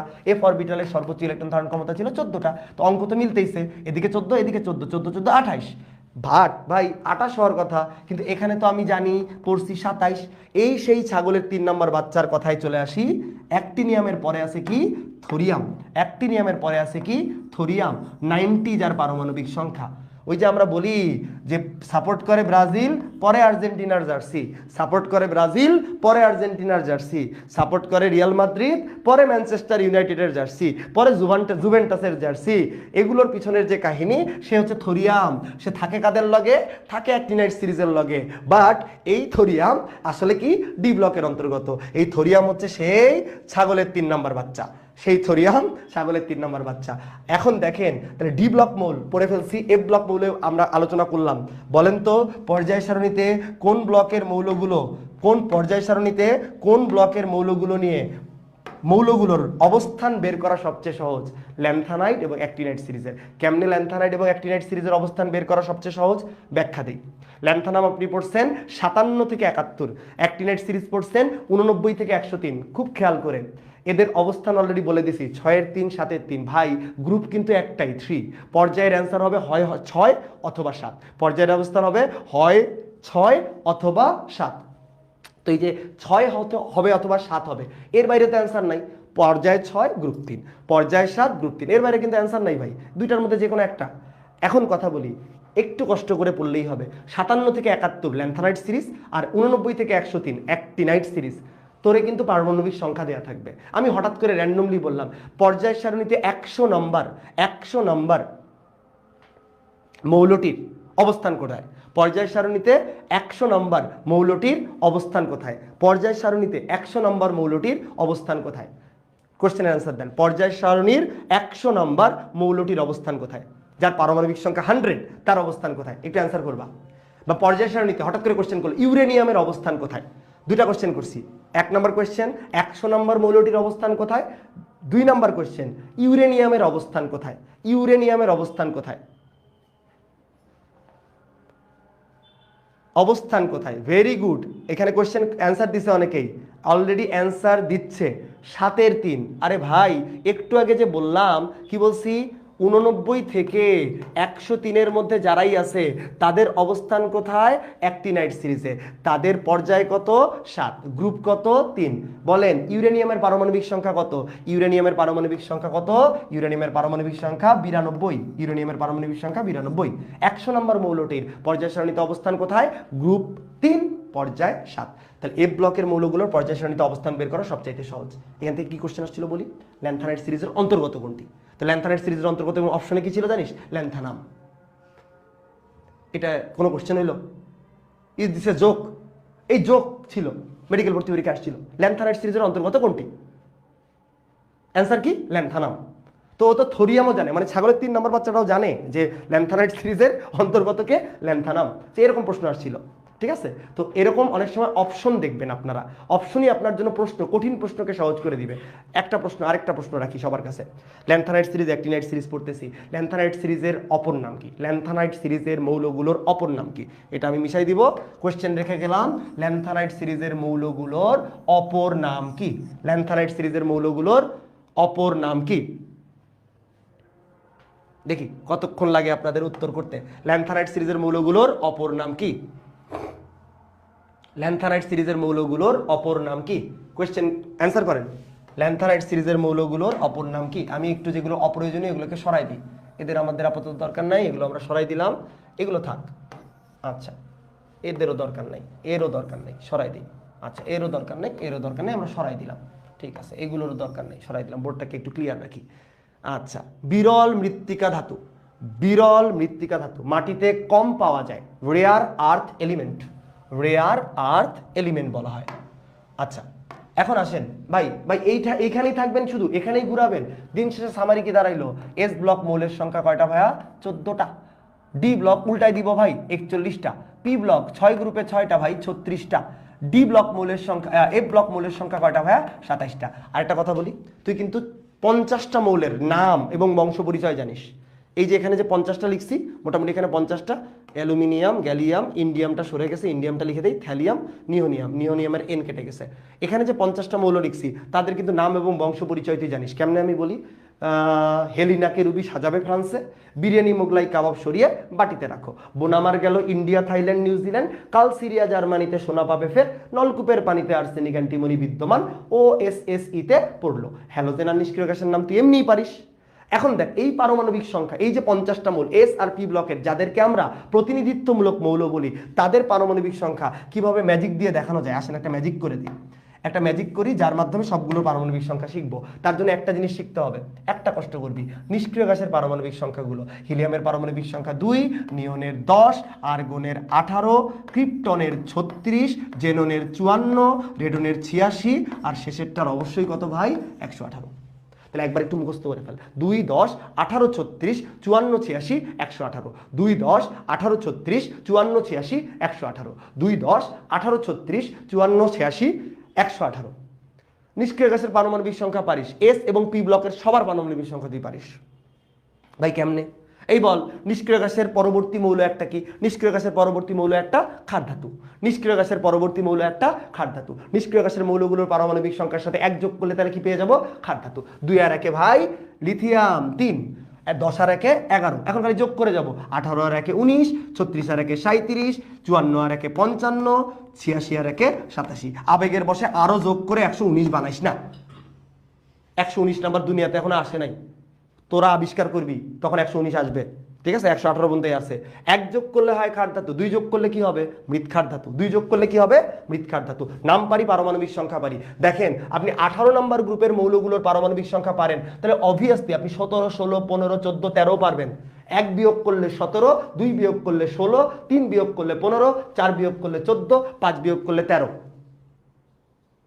বুঝতে পারছেন? তাহলে এখন দেখেন, অনেকে আবেগের বসে ভাই 13 বের করবো, তাহলে 18 থেকে 5 বিয়োগ করবো, 13 বের করবো, 18 থেকে 5 বিয়োগ করবো। আবেগের বসে হিলিয়ামের 2 থেকে 5 বিয়োগ করতেছে, -3। হবে রে? হবে না তো। কেন হবে না? এই হিলিয়াম আর হাইড্রোজেন এরা প্রথম পর্যায়ে থাকে, প্রথম পর্যায়ে আর কোনো মৌল নাই, তাহলে বিয়োগ করতে হবে দ্বিতীয় পর্যায় থেকে। তাহলে 10 থেকে 5 বিয়োগ করে দিলি 5, 13 থেকে 18 থেকে 5 বিয়োগ করে দিলি 13, 36 থেকে 5 বিয়োগ করে দিলি 31। আমরা কিন্তু গ্রুপ 13 এর পারমাণবিক সংখ্যা বের করে ফেলছি। 54 থেকে 5 বিয়োগ করে দিলি 49, 86 থেকে 5 বিয়োগ করে দিলি 81। নিওনিয়ামের পারমাণবিক সংখ্যা 118 থেকে 5 বিয়োগ করে দিলি 113। ভাই এগুলো তুই সব পারবি, খালি সিম্পল আইডিয়া। 2, 10, 18, 36, 54, 86, 118। পরেরটাতে আসি, দেখ কোন পর্যায়ে কোন মৌল দিয়ে শুরু হয়, কোন মৌল দিয়ে শেষ হয়, এটাও আমরা পারি। প্রথম পর্যায়ে হাইড্রোজেন আর হিলিয়াম। প্রথম পর্যায়ে কয়টা মৌল ভাইয়া? মাত্র 2টা। দ্বিতীয় পর্যায়ে লিথিয়াম দিয়ে শুরু, কি দিয়ে শেষ? নিয়ন দিয়ে শেষ। কয়টা মৌল? 8টা। পরের পর্যায়েও কয়টা মৌল? 8টা। সোডিয়াম 11, আমার আর্গন 18, পটাশিয়াম 19 থেকে ক্রিপ্টন 36 পর্যন্ত 18টা মৌল। এই যে 2, 8, 8 লিখতেছি, 18। তারপরে আবারও রুবিডিয়াম থেকে যখন তুমি জেননে যাবা 18, তুমি যখন সিজিয়াম থেকে রুবিডিয়াম থেকে জেনন, সিজিয়াম থেকে রেডনে যাবা তখনও 32, এবং ফ্রান্সিয়াম থেকে যখন অর্গানেশনে যাবা তখনও 32। এই যে 2, 8, 8, 18, 18, 32, 32, এটাই হচ্ছে ইলেকট্রন বিন্যাসের ম্যাজিক নাম্বার। এবং এই ম্যাজিকের কিন্তু অনেক অবদান আছে পর্যায় সারণীতে। পর্যায় সারণী game of numbers, game of numbers. হ্যাঁ, আমাদের অভিদাতার খেলা পর্যায় সারণী, আমাদের রাকিবুলের খেলা হচ্ছে পর্যায় সারণী। ঠিক আছে, এই যে পর্যায় সারণী, রাকিবুলের পর্যায় সারণী ম্যাথের ইম্প্যাক্ট দেখেন, 2, 8, 8, 18, 18, 32, 32 পর্যায় সারণীতে ম্যাথের ইম্প্যাক্ট। ম্যাথ লাগবে কিন্তু, এবং এটাই কিন্তু কোন পর্যায়ে কতগুলো মৌল আছে তার সংখ্যা। প্রথম পর্যায়ে 2টা, দ্বিতীয় পর্যায়ে, তৃতীয় পর্যায়ে 8টা, চতুর্থ এবং পঞ্চম পর্যায়ে 18টা, ষষ্ঠ এবং সপ্তম পর্যায়ে 32টা। এই জন্য প্রথম পর্যায়কে বলা হয় অতি ক্ষুদ্র পর্যায়, অতি হ্রস্ব পর্যায়। দ্বিতীয় এবং তৃতীয় পর্যায়কে বলা হয় ক্ষুদ্র পর্যায়। চতুর্থ এবং পঞ্চম পর্যায়ে 18টা করে মৌল, তাই বলা হয় দীর্ঘ পর্যায়। আর ষষ্ঠ এবং সপ্তম পর্যায়ে 32টা করে মৌল, তাই বলা হয় অতি দীর্ঘ পর্যায়। ভাই কি? অতি ক্ষুদ্র, ক্ষুদ্র ক্ষুদ্র, দীর্ঘ দীর্ঘ, অতি দীর্ঘ, অতি দীর্ঘ। আবার বলি, অতি ক্ষুদ্র, ক্ষুদ্র ক্ষুদ্র, দীর্ঘ দীর্ঘ, অতি দীর্ঘ, অতি দীর্ঘ। আশা করি বুঝতে পারছেন। এখন আসেন, নাম্বার গেমও শিখাই ফেলছি। একটা গ্রুপে উপর থেকে নিচে আসলে, বাম থেকে ডানে গেলে, বাম থেকে ডানে গেলে কি পরিবর্তন আসে, উপর থেকে নিচে গেলে কি পরিবর্তন আসে, এই জিনিসগুলো নিয়ে আমরা একটু আলোচনা করবো। এটা থাক, এটা থাক, এটার সাপেক্ষেই আলোচনা করব। বলেন, একটা গ্রুপে যখন উপর থেকে নিচে যান, এইটা আজকে শিখবি, একটু অনুরোধ করি, এই 15 মিনিট খুব ভালো করে মনোযোগ, এই 15 মিনিট খুব ভালো করে মনোযোগ দিবি, এই 15 মিনিট খুব ভালো করে মনোযোগ দিবি। আমি পারমাণবিক সংখ্যা এভাবেই বের করা যায়, যারা দেখতেছো, যারা আগে কখনো শেখো নাই, এটা একটা অনেক সুন্দর উপায়। হ্যাঁ, তুমি পর্যায় সারণীর সাপেক্ষে এভাবে তুমি বের করতে পারবা। এখন যেটা বলবো, যেটা শিখাবো কোর, হ্যাঁ বেসিক থেকে শিখাবো, আবার শর্টকাটও দিব। একটু শিখেন। একটা গ্রুপে উপর থেকে নিচে যাবি, ভাই কমন সেন্স কি বলে? একটা গ্রুপে উপর থেকে নিচে যাবো, ভাই এটা নিউক্লিয়াস, তার চারিদিকে যে শক্তি স্তর, সেই শক্তি স্তরের সংখ্যা কিন্তু বাড়বে। একটা গ্রুপে উপর থেকে নিচে যাব, আস্তে আস্তে শক্তি স্তরের সংখ্যা বাড়বে। তো শক্তি স্তরের সংখ্যা বাড়া মানে কেন্দ্র নিউক্লিয়াস থেকে সর্বশেষ শক্তি স্তরের দূরত্ব কি হবে ভাইয়া? বাড়বে। যখনই তোমার দূরত্ব বাড়ে, দূরত্ব বাড়ে, দূরত্ব বাড়লে আকর্ষণ বল কমে যায়, দূরত্ব বাড়লে আকর্ষণ বল কমে যায়। Simple theory, simple idea. তাহলে বলেন, যেহেতু দূরত্ব বাড়তেছে, একই গ্রুপে নিচের দিকে গেলে যে কোনো ধরনের আকার, আয়তন, ব্যাসার্ধ কি হয়? বৃদ্ধি পায়। একই গ্রুপে নিচের দিকে গেলে যে কোনো ধরনের আকার, আয়তন, ব্যাসার্ধ বৃদ্ধি পায়। সেটা পারমাণবিক আয়তন, পারমাণবিক ব্যাসার্ধ, সমযোজন ব্যাসার্ধ, যে কোনো রাসায়নিক বন্ধনের লগে ব্যাসার্ধ মেরা দেয়। আয়নিক ব্যাসার্ধ, আয়নিক বন্ধনের ব্যাসার্ধ, সমযোজী ব্যাসার্ধ, সমযোজন ব্যাসার্ধ। আকার বাড়বে মানে ব্যাসার্ধ কি হবে? এই ছোট হবে না বড় হবে? বড় হবে। তাহলে যে কোনো ধরনের আকার, আয়তন, ব্যাসার্ধ একটা গ্রুপে নিচের দিকে গেলে বড় হয়। তাহলে আমি যদি বলি, এই লিথিয়াম বড় না রুবিডিয়াম বড় সাইজে? রুবিডিয়াম বড়। এই ক্যালসিয়াম বড় না বেরিয়াম বড়? ভাই বেরিয়াম সাইজে বড়, বেরিয়ামের পারমাণবিক ব্যাসার্ধ বেশি। Simple idea. এখন যেহেতু ভাই সাইজ বড় হয়েছে, ব্যাসার্ধ বাড়ছে, আকার, আয়তন, ব্যাসার্ধ বাড়ছে, আকর্ষণ বল কিন্তু কমে গেছে। পরমাণুতে ইলেকট্রন আদান প্রদানের সাথে জড়িত আকর্ষণ বল কয়টা? পরমাণুতে ইলেকট্রন আদান প্রদানের সাথে জড়িত আকর্ষণ বল কয়টা? এই যে দূরে গেলে আকর্ষণ যে কমে যাবে, আকর্ষণ বল ভাই 3টা। কি কি? আয়নীকরণ শক্তি, আয়নীকরণ শক্তি, ইলেকট্রন আসক্তি, এবং কি? তড়িৎ ঋণাত্মকতা। বলে ফেলেন, পরমাণুতে ইলেকট্রন আদান প্রদানের সাথে জড়িত আকর্ষণ বল 3টি: আয়নীকরণ শক্তি, ইলেকট্রন আসক্তি, তড়িৎ ঋণাত্মকতা। তাহলে যেহেতু এরা আকর্ষণ বল, তাহলে এগুলো একই গ্রুপে নিচের দিকে গেলে বাড়বে না কমবে? কমবে। তাহলে আকার বাড়ে আকর্ষণ কমে, আকার বাড়ে আকর্ষণ কমে, আয়নীকরণ শক্তি কমে, তড়িৎ ঋণাত্মকতা কমে, ইলেকট্রন আসক্তি কমে যায়।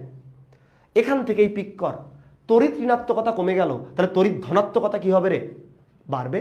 তড়িৎ ঋণাত্মকতা কমছে, ধনাত্মকতা বাড়বে। এই বল, ঋণাত্মকতা কার ধর্ম আর ধনাত্মকতা কার ধর্ম? ভাই ঋণাত্মক হয় কে? অধাতু, আর ধনাত্মক কে হয়? ধাতু। মাথায় নেই আবার কথাটা। একই গ্রুপে নিচের দিকে গেলে যে কোনো ধরনের আকার, আয়তন, ব্যাসার্ধ কি হয়? বাড়ে। তাই সব ধরনের আকর্ষণ বল ভাই হ্রাস পায়। সব ধরনের আকর্ষণ বল বলতে কাদেরকে বোঝাচ্ছি? আয়নীকরণ শক্তি, ইলেকট্রন আসক্তি, তড়িৎ ঋণাত্মকতা। যেহেতু তড়িৎ ঋণাত্মকতা হ্রাস পায়, তাহলে তড়িৎ ধনাত্মকতা কি হবে? বাড়বে। ভাই ঋণাত্মকতা কার ধর্ম? অধাতুর ধর্ম। ধনাত্মকতা কার ধর্ম? ধাতুর ধর্ম। তাহলে অধাতব ধর্ম কি হবে? কমবে। ঋণাত্মকতা কমছে, অধাতুর ধর্ম কমবে। ধনাত্মকতা বাড়ছে, ধাতুর ধর্ম বাড়বে। বুঝছি এতটুকু? তাহলে একটা গ্রুপে নিচের দিকে গেলে চোখ বন্ধ করে ভাই অধাতব ধর্ম সক্রিয়তা হ্রাস, ধাতব ধর্ম সক্রিয়তা বৃদ্ধি। তাকাই, অঙ্ক মিলাই। এ ভাই কার্বন কি ভাই? অধাতু। ভাই সিলিকন, জার্মেনিয়াম, ভাই সিলিকন, জার্মেনিয়াম এরা কি ভাই? অর্ধধাতু। অধাতু থেকে অর্ধধাতু, অপধাতু, সেমিকন্ডাক্টর। ভাই টিন, লেড এরা কি ভাই? ধাতু। তাহলে একটা গ্রুপে নিচের দিকে গেছি, অধাতব ধর্ম কমছে, আস্তে আস্তে অর্ধধাতু থেকে ধাতুতে পরিণত হয়েছে। হঠাৎ করে কোশ্চেন করলাম যে এই গ্রুপ 1-এর মধ্যে কার ধাতব ধর্ম সবচেয়ে বেশি? ঠিক আছে, আমি ফ্রান্সিয়ামকে অপশন থেকে সরাই দিলাম। ফ্রান্সিয়াম তেজস্ক্রিয়, তাহলে সবচেয়ে ধাতব ধর্ম কার বেশি হওয়ার কথা? সিজিয়ামের। একই গ্রুপে নিচের দিকে গেলে অধাতব ধর্ম হ্রাস পায়, ধাতব ধর্ম বৃদ্ধি পায়। কেমনে মনে রাখবি? তড়িৎ ঋণাত্মকতা কমছিল, ঋণাত্মকতা অধাতুর ধর্ম, অধাতুর ধর্ম কমবে, ধাতুর ধর্ম বাড়বে। এখন একটা প্রশ্নের উত্তর দে, এখন একটা প্রশ্নের উত্তর দে যে অধাতুগুলো আর ধাতুগুলো কে জারক কে বিজারক? ধাতুগুলো ন্যাচারালি কি হয়? জারক নাকি বিজারক? আমরা কিন্তু একই গ্রুপে নিচের দিকে যাচ্ছি, এইটা আগে ঠিক করি, তারপরে তো বাম থেকে ডানে গেলে উল্টাই দিব জাস্ট। বাম থেকে ডানে গেলে উল্টাই দিব জাস্ট। জাস্ট বলেন একই গ্রুপে নিচের দিকে যাচ্ছি, আমি ওই টপিকে আছি। ধাতু এবং অধাতুর মধ্যে কে জারক কে বিজারক? ধাতু অধাতু। আসেন আপনাকে জারক বিজারক চিনাই, এরপরে আর জিন্দেগিতে জারক বিজারক চিনতে হবে না, আয়তরে শিখাই। ধাতু ইলেকট্রন কি করে? ন্যাচারাল টেন্ডেন্সি ভাই, ধাতুর ইলেকট্রন দান করার টেন্ডেন্সি, অধাতুর ইলেকট্রন গ্রহণ করার টেন্ডেন্সি। ঠিক আছে না ভাই? ঠিক আছে ভাই। এখন বলেন জারক কি আর বিজারক কি? ভাই বিজারক কি? ভাই বিজারক কি? বিজারককে যে ইলেকট্রন দান করে, বিজারককে যে ইলেকট্রন দান করে। আর ভাই জারককে? জারক যে ইলেকট্রন গ্রহণ করে, জারককে জারক যে ইলেকট্রন গ্রহণ করে। ভাই এইটাই না আমার উল্টায় যায়, আমি তো এটা উল্টায় ফেলি ভাই। তাহলে মনে রাখবি কি জানিস? মনে রাখবি কি? যে বড় সে দান করে, যে বড় সে দান করে। বলেন বিজারক বড় নামে না জারক বড়? তাহলে বিজারক বড়। তাহলে মনে রাখবো জারক বিজারকের মধ্যে যে বড় সে সারা জীবনই দান করে, যে বড় সে দান করে, যে বড় সে দান করে। তাহলে কে বড়? বিজারক বড়। তাহলে বিজারক ইলেকট্রন দান করে, জারক ইলেকট্রন গ্রহণ করে। দুইজনের মধ্যে কমন ক্যারেক্টার ধাতু আর বিজারকের মধ্যে। তাহলে ম্যাক্সিমাম ক্ষেত্রেই কি পাবি? অধিকাংশ ক্ষেত্রেই কি পাবি? ধাতুগুলো হবে বিজারক সাধারণত, আর অধাতুগুলো হবে জারক। এর মধ্যে পার্থক্য আছে। অধাতুর মধ্যে একজন আছে কিন্তু যে একটু ডিস্টার্ব করে, সেটা হচ্ছে কার্বন, গ্রাফাইট। এটা কিন্তু বিজারক হিসেবে কাজ করতে পারে, স্টার মার্ক দিয়ে রাখলাম। ঠিক আছে, যাই হোক। তো এইটা আমরা একটু মাথায় নিয়ে নেই, একটু পরে আমাদেরকে আইডিয়াটা ক্লিয়ার করতে সাহায্য করবে, আইডিয়া ক্লিয়ার করতে সাহায্য করবে। আরেকবার বলি, চলো আরেকবার বলি। ধাতু আর অধাতু, ধাতু বিজারক হিসেবে কাজ করতে পারে, অধাতু জারক হিসেবে কাজ করতে পারে।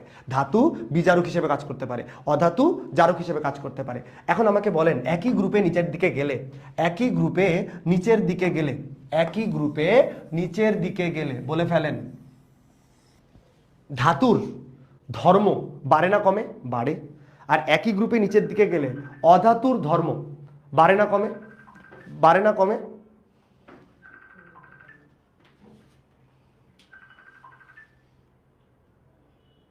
দেখি, এক সেকেন্ড, এক সেকেন্ড। ওকে, একটু কারিগরি ত্রুটি এই জন্য, হ্যাঁ কল আসছিল। ওকে, তো একটা ধাতব ধর্ম বৃদ্ধি পায়, অধাতব ধর্ম হ্রাস পায়, কেটে দাও কেটে দাও। অধাতব ধর্ম হ্রাস পায়, ধাতব ধর্ম বৃদ্ধি পায়। তাহলে ধাতুর বিজারক হিসেবে কাজ করার ক্ষমতা, বলেন একই গ্রুপে নিচের দিকে যখন যাচ্ছিস তখন বিজারক হিসেবে কাজ করার ক্ষমতা, বিজারক হিসেবে কাজ করার ক্ষমতা, বলেন ফ্লো নষ্ট হয়ে গেল। বিজারক হিসেবে কাজ করার ক্ষমতা যখন নিচের দিকে যাচ্ছ, বিজারক হিসেবে কাজ করার ক্ষমতা এটা কি হবে ভাই? বাড়বে, যেহেতু ধাতব ধর্ম বাড়ে। আর ধাতু কি? বিজারক। যেহেতু ধাতব ধর্ম বাড়ে, ধাতু কি? বিজারক।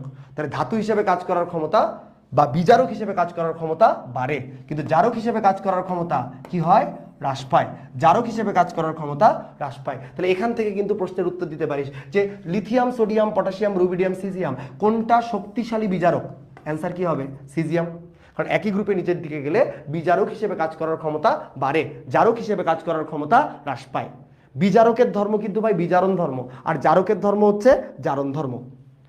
তাহলে একই গ্রুপে নিচের দিকে গেলে বিজারণ ধর্ম বাড়ে, জারণ ধর্ম হ্রাস পায়। আবারও বলি, বিজারকের ধর্ম বিজারণ ধর্ম, জারকের ধর্ম জারণ ধর্ম।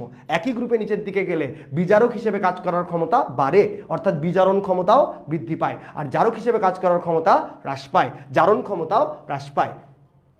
আচ্ছা, এটাও যেহেতু বুঝে ফেলছিস, আমি সবগুলো কথাকে একসাথে সামারি করে দিব। বলেন তো, একই গ্রুপে নিচের দিকে গেলে, আগে আমাকে এটার অ্যান্সার দে, তাহলে এটার অ্যান্সার দিতে পারবি। অক্সাইড নরমালি, সাধারণত ধাতুর অক্সাইডগুলো কেমন হওয়া উচিত? অম্লধর্মী না ক্ষারধর্মী? প্রশ্ন। ধাতুর অক্সাইডগুলো নরমালি, শক্তিশালী ধাতু যারা, তাদের অক্সাইডগুলো সাধারণত কেমন হয়? ক্ষারধর্মী হয়। আর অধাতুর অক্সাইডগুলো, অধাতুর অক্সাইডগুলো কেমন হয়? অধাতুর অক্সাইড। ভাই এটা পড়া সবচেয়ে সহজ। অধাতুর, অধাতুর অক্সাইড অম্লধর্মী, অধাতুর অক্সাইড অম্লধর্মী, অধাতুর অক্সাইড অম্লধর্মী। তাহলে আপনি বলেন, একটা গ্রুপে নিচের দিকে আসলে, একটা গ্রুপে নিচের দিকে আসলে ধাতুর বৈশিষ্ট্য বাড়ে, তাহলে অক্সাইডগুলোর ক্ষারধর্মিতাও কি হবে? বাড়বে। একটা গ্রুপে নিচের দিকে গেলে ধাতুর অক্সাইডের ক্ষারধর্মিতা কি হবে? বাড়বে। আর একটা গ্রুপে নিচের দিকে গেলে অধাতুর অক্সাইডের অম্লধর্মিতা কি হবে? হ্রাস পাবে। অধাতুর অক্সাইডের অম্লধর্মিতা হ্রাস পাবে। এতক্ষণ পর্যন্ত যতগুলো কথা আমরা বলছি সবগুলো কথাকে একসাথে এখন সামারি করব। এতক্ষণ পর্যন্ত যতগুলো কথা আমরা বলছি সবগুলো কথাকে এখন আমরা সামারি করব। খুব মনোযোগ, যারা ক্লাসটা মাত্র জয়েন করলি তাদেরও সমস্যা নাই, জাস্ট কথাগুলো মনোযোগ দিয়ে শোন। এই 2 থেকে 3 মিনিট কথাগুলো মনোযোগ দিয়ে শুনবি। একই গ্রুপে যে কোনো পর্যায় সারণীর একই গ্রুপে নিচের দিকে গেলে কি পরিবর্তন ঘটে? যে কোনো ধরনের আকার, আয়তন, ব্যাসার্ধ বৃদ্ধি পায়। অর্থাৎ পারমাণবিক আয়তন, পারমাণবিক ব্যাসার্ধ, ধাতব ব্যাসার্ধ, সমযোজন ব্যাসার্ধ, যে কোনো ব্যাসার্ধ বৃদ্ধি পায়। তাই যেহেতু ব্যাসার্ধ বাড়ছে, সব ধরনের আকর্ষণ বল কি হয়? হ্রাস পায়। আকর্ষণ বল কি কি? আয়নীকরণ শক্তি, ইলেকট্রন আসক্তি, তড়িৎ ঋণাত্মকতা। যেহেতু এই 3টা জিনিস হ্রাস পাইছে, তড়িৎ ঋণাত্মকতা হ্রাস পাইছে না? তড়িৎ ঋণাত্মকতা হ্রাস পাওয়া মানে তড়িৎ ধনাত্মকতা বৃদ্ধি পাইছে। সিম্পলি মনে রাখি, জানি আমরা ঋণাত্মক কে হয়? অধাতু, ধনাত্মক কে হয়? ধাতু। তাহলে ঋণাত্মকতা হ্রাস মানে অধাতুর একটা ধর্ম কিন্তু কমছে, ধাতুর ধর্ম কিন্তু বাড়ছে। অর্থাৎ অধাতব ধর্ম এবং সক্রিয়তা হ্রাস, আর ধাতুর ধর্ম এবং সক্রিয়তা কি হয়? বৃদ্ধি পায়। ধাতুগুলো জারক না বিজারক? ভাই বিজারক। অধাতুগুলো জারক না বিজারক? জারক। তাহলে নিচের দিকে গেলে যেহেতু ধাতব ধর্ম এবং সক্রিয়তা বৃদ্ধি পায়, তাহলে নিচের দিকে গেলে ধাতব ধর্ম বৃদ্ধি পাওয়ার মানে হচ্ছে বিজারক হিসেবে কাজ করার ক্ষমতা, বিজারণ ক্ষমতা বৃদ্ধি পায়। জারক হিসেবে কাজ করার ক্ষমতা বা জারণ ক্ষমতা হ্রাস পায়। এবং আমরা যেহেতু জানি ম্যাক্সিমাম ক্ষেত্রেই ধাতুর অক্সাইডগুলো ক্ষারধর্মী না, উভধর্মী হতে পারে, অন্যান্য প্রকৃতিরও হতে পারে। তবে ধাতুর অক্সাইডের বেসিক প্রকৃতি হচ্ছে, নর্মালি হচ্ছে ম্যাক্সিমাম যারা ক্ষার ধাতু, মৃৎক্ষার ধাতু, তাদের অক্সাইড কিন্তু ক্ষারধর্মী। তাহলে ধাতুর অক্সাইডের ক্ষারধর্মিতা, তার ন্যাচারাল ক্যারেক্টার নিচের দিকে গেলে বাড়বে। অধাতুর অক্সাইড অম্লধর্মী ন্যাচারালি, তাই তার অম্লধর্মিতা নিচের দিকে গেলে হ্রাস পাবে। যেহেতু অধাতুর ধর্ম বা সক্রিয়তা কি হয়? হ্রাস পায়। এই কথাগুলোকে মাথায় গেঁথে নিবা, এই কথাগুলো বলছি সুন্দর করে নোট করে ফেলবা। আর কখনো তোমার লাগবে না এই বৈশিষ্ট্যের ঝামেলাতে, তোমার যেতে হবে না। কি পরিবর্তন হয় আমরা কিন্তু সেই সূত্রকে এখন কাজে লাগাবো। বাম থেকে ডানে গেলে ভাই পুরো সিস্টেম ঘুরে যাবে। বাম থেকে ডানে গেলে পুরো সিস্টেম ঘুরে যাবে। বাম থেকে ডানে গেলে কিন্তু আকার ছোট হয়ে যায়। প্রথমখানেই যেহেতু উল্টাইছে, সব উল্টাবে। বাম থেকে ডানে গেলে আকার কি হয়? ছোট হয়। আকার ছোট হলেই আয়নীকরণ শক্তি, ইলেকট্রন আসক্তি, তড়িৎ ঋণাত্মকতা এগুলো বৃদ্ধি পায়। দেখেন, আসেন দেখাই তড়িৎ ঋণাত্মকতা বৃদ্ধি পায়, আসেন দেখাই, আসেন দেখাই তড়িৎ ঋণাত্মকতা বৃদ্ধি পায়, আসেন দেখাই তড়িৎ ঋণাত্মকতা বৃদ্ধি পায় বাম থেকে ডানে। আচ্ছা, দ্বিতীয় পর্যায়, দ্বিতীয় পর্যায়ে থাকি। কোথায় দ্বিতীয় পর্যায়ে? আমি আরেকবার একটু আলাদা করে দ্বিতীয় পর্যায়টা লিখি। দ্বিতীয় পর্যায়ে আসেন, দ্বিতীয় পর্যায়ের বাম থেকে ডানে যাব, মৌলগুলোর নাম লিখে ফেলি। লিথিয়াম, বেরিলিয়াম, তারপরে কি আছে? Boron, carbon, nitrogen, oxygen, fluorine, neon. এই হচ্ছে বাম থেকে ডানে দ্বিতীয় পর্যায়ের 8টা মৌল। বাম থেকে ডানে যে তড়িৎ ঋণাত্মকতা বাড়ে তারও একটা নির্দিষ্ট লজিক আছে ভাইয়া, তারও একটা নির্দিষ্ট লজিক আছে। বাম থেকে ডানে লিথিয়াম হচ্ছে প্রথম মৌল, মনে রাখবি লিথিয়াম ফার্স্ট বয়, তাই তার তড়িৎ ঋণাত্মকতা 1। তাহলে বাম থেকে ডানে গেলে বাড়বে। দ্বিতীয় পর্যায়ে কত করে বাড়ে? প্রথম মৌলের সাথে পরবর্তী মৌলগুলোতে কত করে যোগ করব? 0.5 যোগ করব। কত যোগ করব? 0.5 যোগ করব। বাম থেকে ডানে ভাই বলছে বাড়ে। তাহলে লিথিয়ামের যদি 1 হয়, বেরিলিয়ামের 1.5, বোরনের 2.0, কার্বনের 2.5। দেখেন একটা মনে রাখছিস, বাকি সবগুলো তোর জন্য পড়া হয়ে গেছে। 2.5, নাইট্রোজেন 3.0, অক্সিজেন 3.5, ফ্লোরিন 4.0। তাহলে বাম থেকে ডানে আসলে তড়িৎ ঋণাত্মকতা আমি দেখতে পাচ্ছি বাড়তেছে। 1, 1.5, 2, 2.5, 3, 3.5, 4 বাম থেকে ডানে বাড়ছে। দ্বিতীয় পর্যায়ে বাড়ে একইভাবে, একই লজিকে তৃতীয় পর্যায়েও কিন্তু বাড়ে। তৃতীয় পর্যায়েও কিন্তু বাম থেকে ডানে বাড়বে। ভালো কথা ভাই, আপনি বলছেন বাড়বে, আমরাও জানি বাম থেকে ডানে গেলে বাড়বে, আকার ছোট হবে, আকর্ষণ বল বাড়বে। তৃতীয় পর্যায়ে কি কি মৌল আছে? সোডিয়াম, তারপরে magnesium, aluminium, silicon, phosphorus, sulphur, তারপরে কি আছে? Chlorine, argon. এখন আসেন তাদের তড়িৎ ঋণাত্মকতার মান বলি। আপনি দ্বিতীয় পর্যায়ে মনে রাখবেন প্রথম মৌলের সাথে 0.5 যোগ করব। এখন তুই আমাকে বল, বাম থেকে ডানে গেলে তো বাড়ে, উপর থেকে নিচে আসলে, উপর থেকে নিচে আসলে কমে না? উপর থেকে নিচে আসলে কমে না? সোডিয়াম এরটা কি 1ই হবে না তার চেয়ে কম হবে? 0.9 কমে গেছে। দেখেন উপর থেকে নিচে আসলে কমে। বাম থেকে ডানে তৃতীয় পর্যায়ে আপ টু ফসফরাস পর্যন্ত, আপ টু ফসফরাস পর্যন্ত প্লাস 0.3, আপ টু ফসফরাস পর্যন্ত প্লাস 0.3, 0.3 করে বাড়াবো। তাহলে 0.9 এর সাথে 0.3 যোগ করলে 1.2, অ্যালুমিনিয়াম 1.5, সিলিকন 1.8, ফসফরাস 2.1। এই পরেই একটু গ্যাঞ্জাম হয়, সেই গ্যাঞ্জামটাও ঠিক করে দেই। সালফার, সালফারের তড়িৎ ঋণাত্মকতা কিন্তু 2.5। দেখেন এখানে কিন্তু 0.3 বাড়ে নাই, 0.4 বাড়ছে।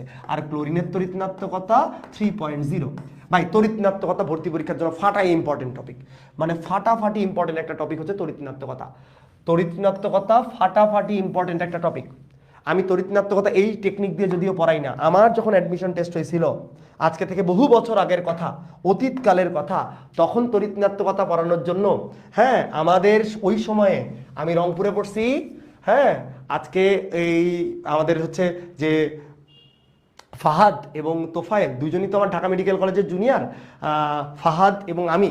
হ্যাঁ আমাকে ফাহাদ আমার জুনিয়র, 2 বছরের জুনিয়র। তো আমরা মোটামুটি রংপুরে একই জায়গায় যেহেতু পড়াশোনা করছি, তো আমাদের টিচারগুলো বা আমাদের বড় ভাইগুলো কিন্তু সেম। হ্যাঁ মাঝের অংশ মিস করে ফেলছেন, আচ্ছা আপনি আসেন, কোনো সমস্যা নাই। তড়িৎ ঋণাত্মকতা চলতেছে, তড়িৎ ঋণাত্মকতা পড়তেছি। একটু বলি কোন টেকনিকে আমরা তড়িৎ ঋণাত্মকতা পড়তাম। আমাদেরকে পড়াইতো ভাইয়া ফোন কল ব্রিজ, আমাদেরকে পড়াইতো ভাইয়া phone call bridge. What is phone call bridge? ফোনে তুমি কল ব্রিজ খেলতে পারো, ফোনে কল ব্রিজ খেলতে পারো, এটা দিয়ে মনে রাখতো, ফোন কল ব্রিজ। তো এই ফোন কল ব্রিজ কিভাবে, এই সিকোয়েন্সটা মনে রাখার জন্য, এটা একবার মনে থাকলে আপনার তড়িৎ ঋণাত্মকতা মনে থাকবে। বলেন ফ্লোরিনের তড়িৎ ঋণাত্মকতা কত? ফ্লোরিনের তড়িৎ ঋণাত্মকতা কত? 4 থেকে কমাবো, 4। অক্সিজেন 3.5, নাইট্রোজেন 3, ক্লোরিন 3, তারপরে হচ্ছে সরি মিশাই দেই একটু,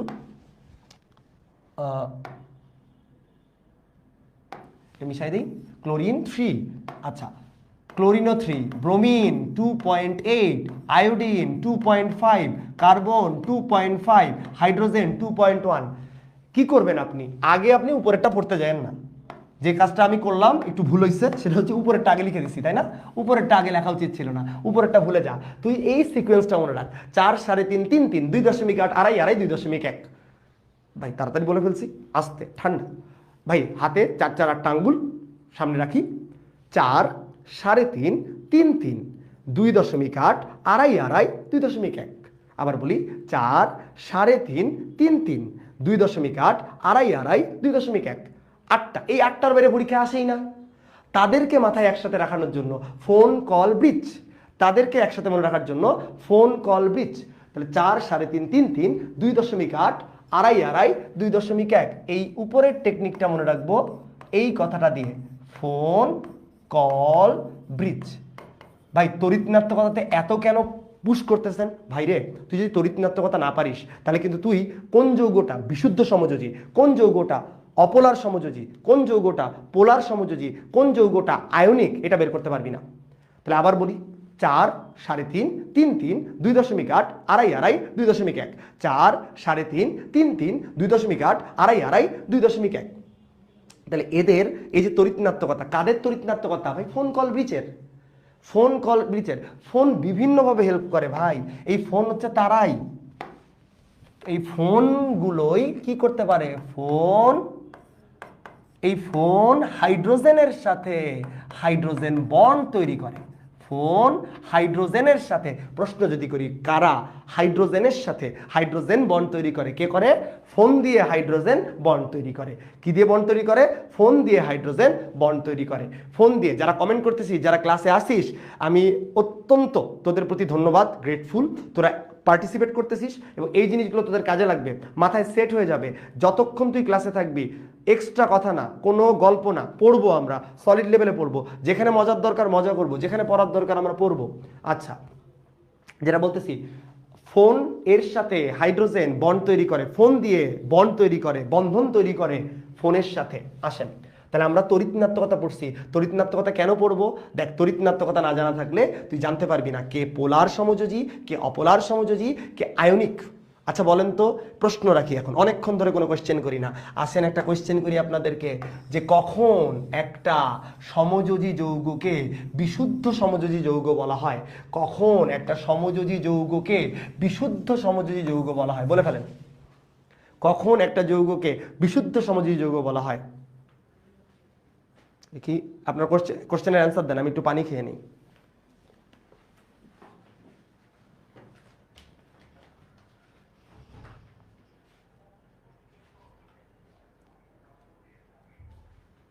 আমি একটু পানি খেয়ে নেই, আপনারা একটু প্রশ্নটার উত্তর দেন।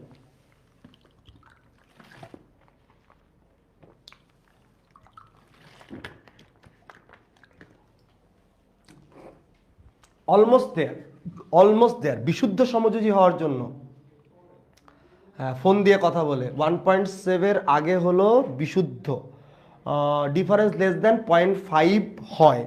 আচ্ছা, যখন দুইটা মৌল সেম থাকে, রেহেনা খাতুনেরটা বেশি কারেক্ট ভাই রে।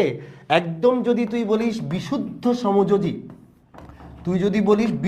সমযোজী, তাহলে কিন্তু তড়িৎ ঋণাত্মকতার পার্থক্য ডেল ইএন, ইলেকট্রোনেগেটিভিটি পার্থক্য 0 হলে আমরা তাকে বিশুদ্ধ সমযোজী বলি। যদি 0.5 কম হয় তখন আমরা তাকে অপোলার সমযোজী বলি। 0.5 কম হলে তাকে আমরা অপোলার সমযোজী বলি। তাহলে অপোলার সমযোজী কখন? যদি তড়িৎ ঋণাত্মকতার পার্থক্য 0.5 এর কম। 0.5 টাচ করা যাবে না ভাই, 0.5 ছুঁয়ে দিলেই তুমি হয়ে যাবা পোলার। 0.5 ছুঁয়ে দিলেই তুমি কি হয়ে যাবা? পোলার। পার্থক্য 0.5 থেকে 1.9, 1.9 এর কম, 1.9 বলবো না, 1.9 এর কম, 0.5 থেকে 1.9 এর কম, তাহলে বলবো পোলার সমযোজী। চল এটা পড়ে ফেলি, এখনই পড়ে ফেলি, একদম মাথায় সেট করে ফেলি, পোলার সমযোজী। তাহলে আসেন, যদি পার্থক্য 0 হয় তাহলে বলবো বিশুদ্ধ সমযোজী। দুনিয়াতে যত মৌলিক অণু আছে, N2, H2, X2, H2, যত মৌলিক অণু আছে তাদের তড়িৎ ঋণাত্মকতার পার্থক্য কত থাকে? 0। তারাই আসলে অ্যাবসলিউট কোভ্যালেন্ট, বিশুদ্ধ সমযোজী। যদিও কোনো যৌগ 100% সমযোজী বা কোনো যৌগ 100% আয়নিক হয় না, তারপরও আমরা এদেরকে বিশুদ্ধ সমযোজী বলি। 0.5 যদি কম হয় তাহলে বলবো অপোলার সমযোজী।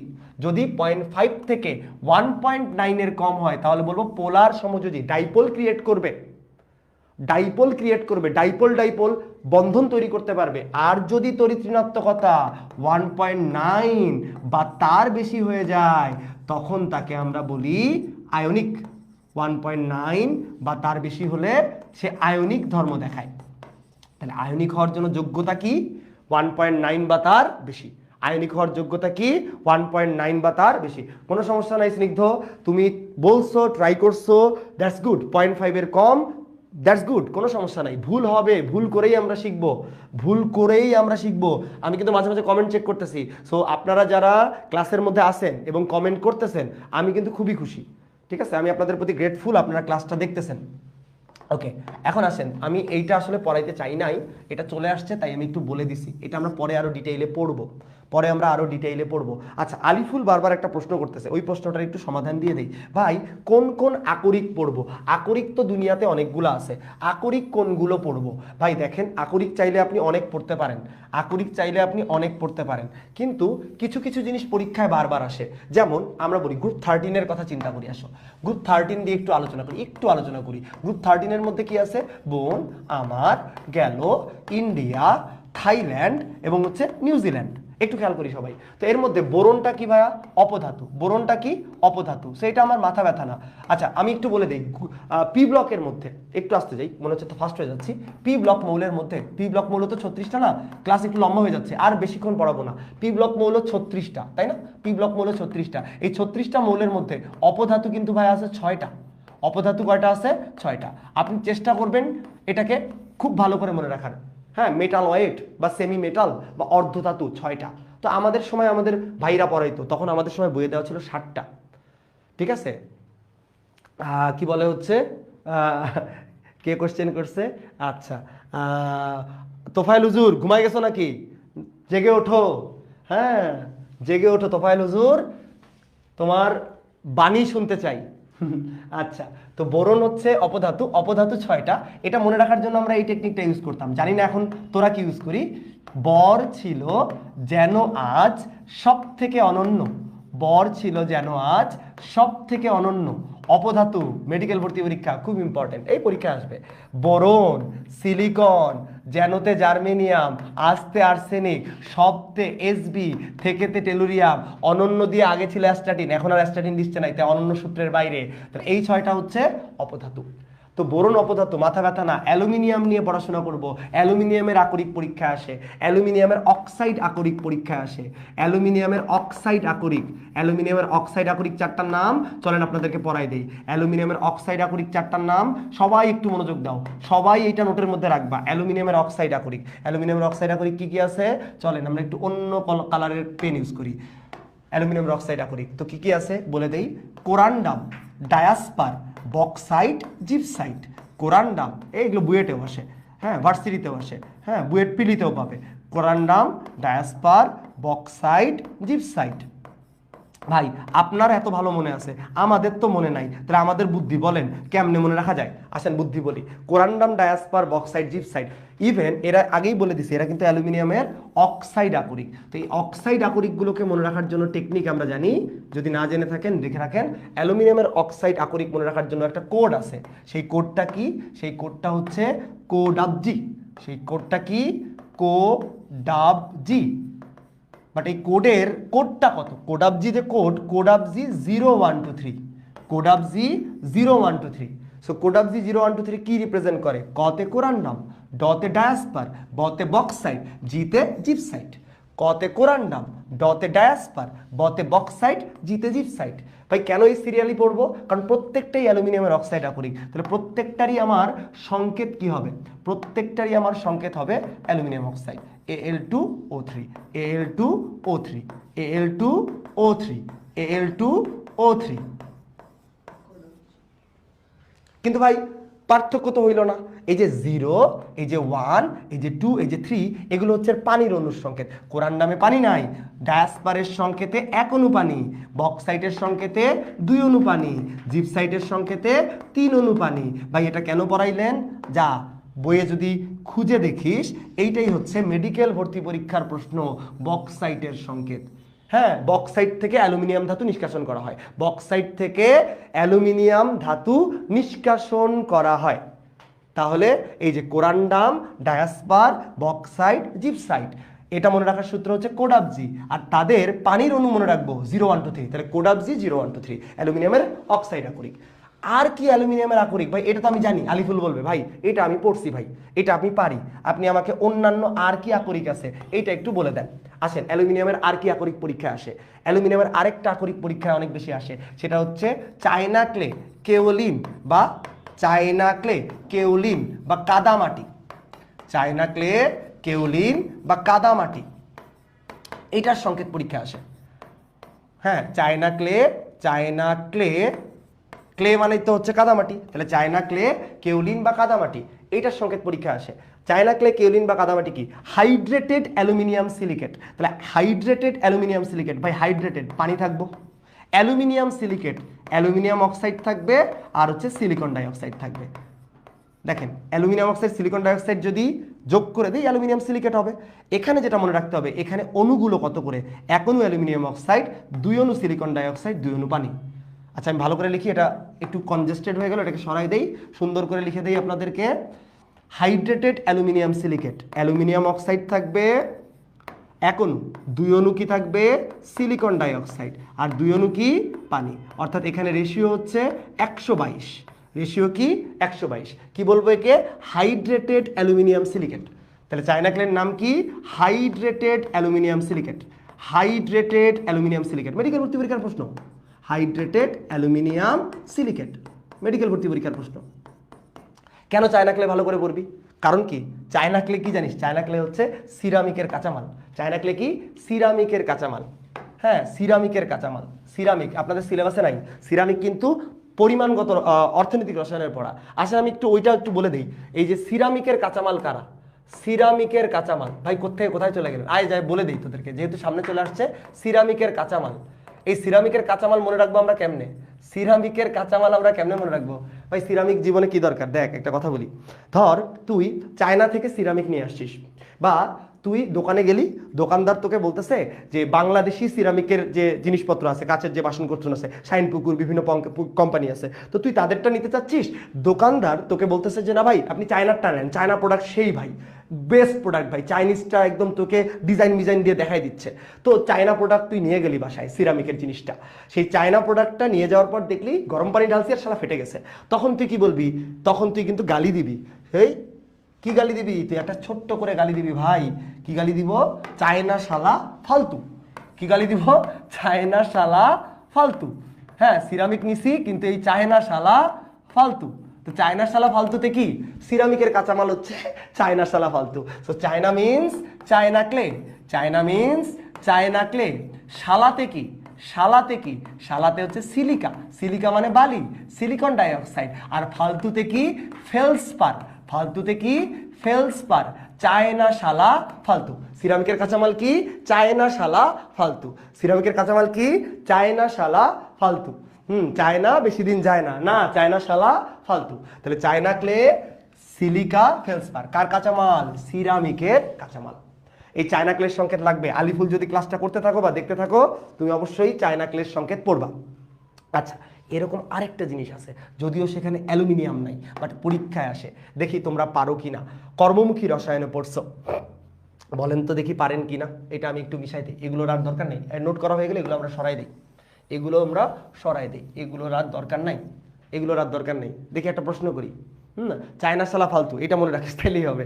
আচ্ছা, অনেক কিছু শিখবো, এতটুকু বলি তোদেরকে। আমি কথা একটু কমই বলতে চাই, আমি পড়ানোর মধ্যে ইনভেস্টেড থাকতে চাই, সত্যি কথা বলি, পড়ানোতেই আমার বেশি স্বাচ্ছন্দ্য বোধ লাগে। আর যেহেতু আমার প্রথম ক্লাস, আমার কিন্তু এই সেট আপে নতুন, আমি অফলাইনে ভাই 15 বছর পড়াই। বাট হ্যাঁ আলিফুল আসো, তোমার জন্য এই জিনিসগুলো আরও এক্সট্রা বলতেছি, কারণ তুমি বারবার জিজ্ঞেস করছো। আমি কিন্তু কমেন্ট ঠিকই পড়ি, কমেন্ট ঠিকই পড়ি। হ্যাঁ, আমাদের একটু বলি, এই বছর আমরা এসিএস এর যে মেডিকেল ব্যাচের কেমিস্ট্রি পুরাটাই আমার হাতে। আমি একটু সময় নিয়েই পড়াই, আমি একটু ডিটেইলে পড়াই। আমি ভাই তোমাকে ঢাকা মেডিকেলের জন্য পড়াবো, আমি তোমাকে ঢাকা মেডিকেলের জন্য পড়াবো, তোদেরকে ঢাকা মেডিকেলের জন্য পড়াবো, ডিএমসির জন্য পড়াবো। আমি যখন একটা স্টুডেন্টকে পড়াই, আমি চিন্তা করি সে আমার মেডিকেলে আমার জুনিয়র হিসেবে প্রতিনিধিত্ব করবে, এবং আমি যা পড়াই আমি চেষ্টা করি তাদেরকে ওই লেভেলে, আমি নিজে যা পড়ছি, যেভাবে পড়ছি, সেই জিনিসগুলোকে তাদের মধ্যে নিয়ে আসার জন্য। এই লাস্ট 15 বছরে আমি আমার যতটুকু মেধা, যতটুকু শ্রম আমি এই পড়ানোর পিছনে দিছি, সৃষ্টিকর্তা আল্লাহর রহমতে আমার হাত দিয়ে অনেক, হ্যাঁ, শয়ে মেডিকেলে স্টুডেন্ট ভর্তি হয়েছে, আমার অনেক স্টুডেন্ট এখানে ক্লাস করছেন, ঠিক আছে। আমার এখানে অনেকে অফলাইনে স্টুডেন্ট আসো, যারা অনলাইনে প্রথমবারের মতো দেখতেছো, ঠিক আছে। আমি জানি না তোমাদের কাছে কেমন লাগতেছে, আমার জন্য একটু কিন্তু নতুন, হ্যাঁ। আমি কিন্তু অনলাইনে অত বেশি অভ্যস্ত না, এবং এই সেট আপটা আমার জন্য নতুন। আমি হোয়াইট বোর্ডে ফাটাই দিতে পারি, ব্ল্যাক বোর্ড আমার জীবনে নতুন। আমি চেষ্টা করতেছি তাও তোমাদের সাথে রিয়্যাক্ট করার জন্য। আমি আমার ফুল এনার্জি, আমার যে পুরো এনার্জি, সেটা তোমাদের সাথে আরেকটু সময় লাগবে, আস্তে আস্তে তোমাদের সাথে আমার শেয়ারিং এর মাধ্যমে এই ব্যাপারটা বাড়বে। তবে এতটুকু গ্যারান্টি দিচ্ছি ভাই, কেমিস্ট্রিতে অনেক কিছু আছে পড়ার, অনেক কিছু। কিন্তু অবভিয়াসলি তোমরা হিমেলের স্টুডেন্ট, হ্যাঁ, তোমরা সঞ্জয়ের স্টুডেন্ট, ওরা আমার জুনিয়রই হবে। তো যাদের স্টুডেন্ট তোমরা, ওরা কিন্তু অনেক কোর পড়ায়, অনেক বেসিক থেকে পড়ায়, ওইটার দরকার আছে লাইফে, ওইটা তোমার দরকার আছে। বাট মেডিকেলের জন্য একটুখানি ট্রিকি, একটুখানি ডিপ থেকে এসেই অন্যভাবে পড়তে হয়, অন্যভাবে পড়তে হয়। তো তার জন্য যা লাগবে এই ক্লাসের জন্য কিন্তু আমাদেরকে খোঁজ করে বের করছে। নাহলে তুমি চিন্তা করো, আমি সবসময় বলি এই কথাটা, যে লাস্ট 15 ইয়ার্সে যার অনলাইনে ট্রেস নাই, সেই টিচারটাকে কেন নিয়ে আসলো, এসিএস এর মতো এত বড় একটা প্ল্যাটফর্ম কেন নিয়ে আসলো, কি দরকার ছিল? সো এখানে এক্সপিরিয়েন্স হয়তোবা ম্যাটার করে, হয়তোবা আমাকে সম্পর্কে যারা জানছে, তারা খোঁজ নিচ্ছে, তারা জানছে যে না, ভাইকে দিয়ে সম্ভব। আমি তোমাদেরকে অ্যাসিওর করি ভাইয়া, তোমরা থাকো, তোমরা কোর্সে এনরোল করো, আমি অনেক ক্লাস নিব। সেই ক্লাসগুলোতে তোমাদের কেমিস্ট্রিকে যতটা সম্ভব সহজ করার জন্য আমরা চেষ্টা করব, ঠিক আছে। যতটা সম্ভব সহজ করার জন্য আমরা চেষ্টা করব। হ্যাঁ, ক্লাস আমি আর বড় করব না, আমি চাচ্ছি না আজকে আর পড়াতে, ঠিক আছে। অনেকক্ষণ কথা বলছি, এবং শুক্রবার আমার জন্য সবচেয়ে ব্যস্ততম দিন। আমি সপ্তাহে 6 দিন করে ডিউটি করি, শুক্রবারের দিনটাই আমি একটুখানি আমার নিজের মতো করে কাটাতে চাই। কিন্তু শুক্রবারের দিনে আমার ব্যাচগুলো পাইল্ড আপ করা থাকে, মানে একদম সারাদিনই ব্যাচ থাকে। এটা আমার দিন শেষের শেষ ব্যাচ। আমি খুবই চিন্তায় ছিলাম যে ক্লাসের মধ্যে আটকায় যাবে কিনা, অডিওতে সমস্যা হবে কিনা। তো feel free to share your experience.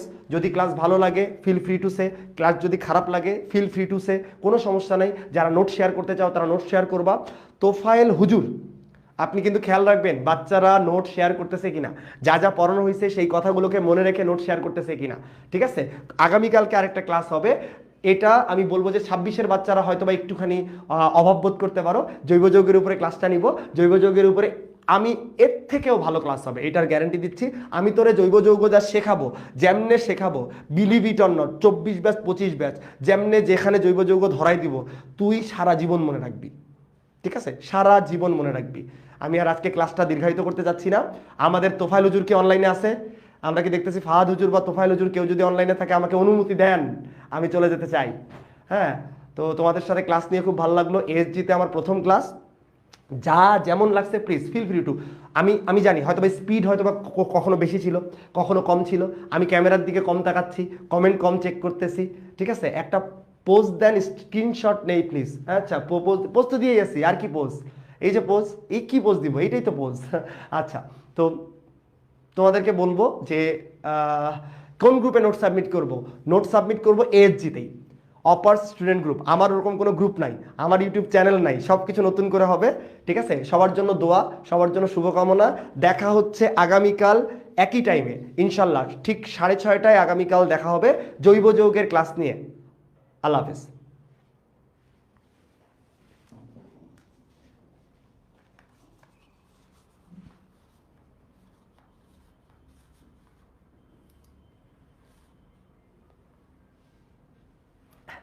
1 minute 40-এই শেষ করবো।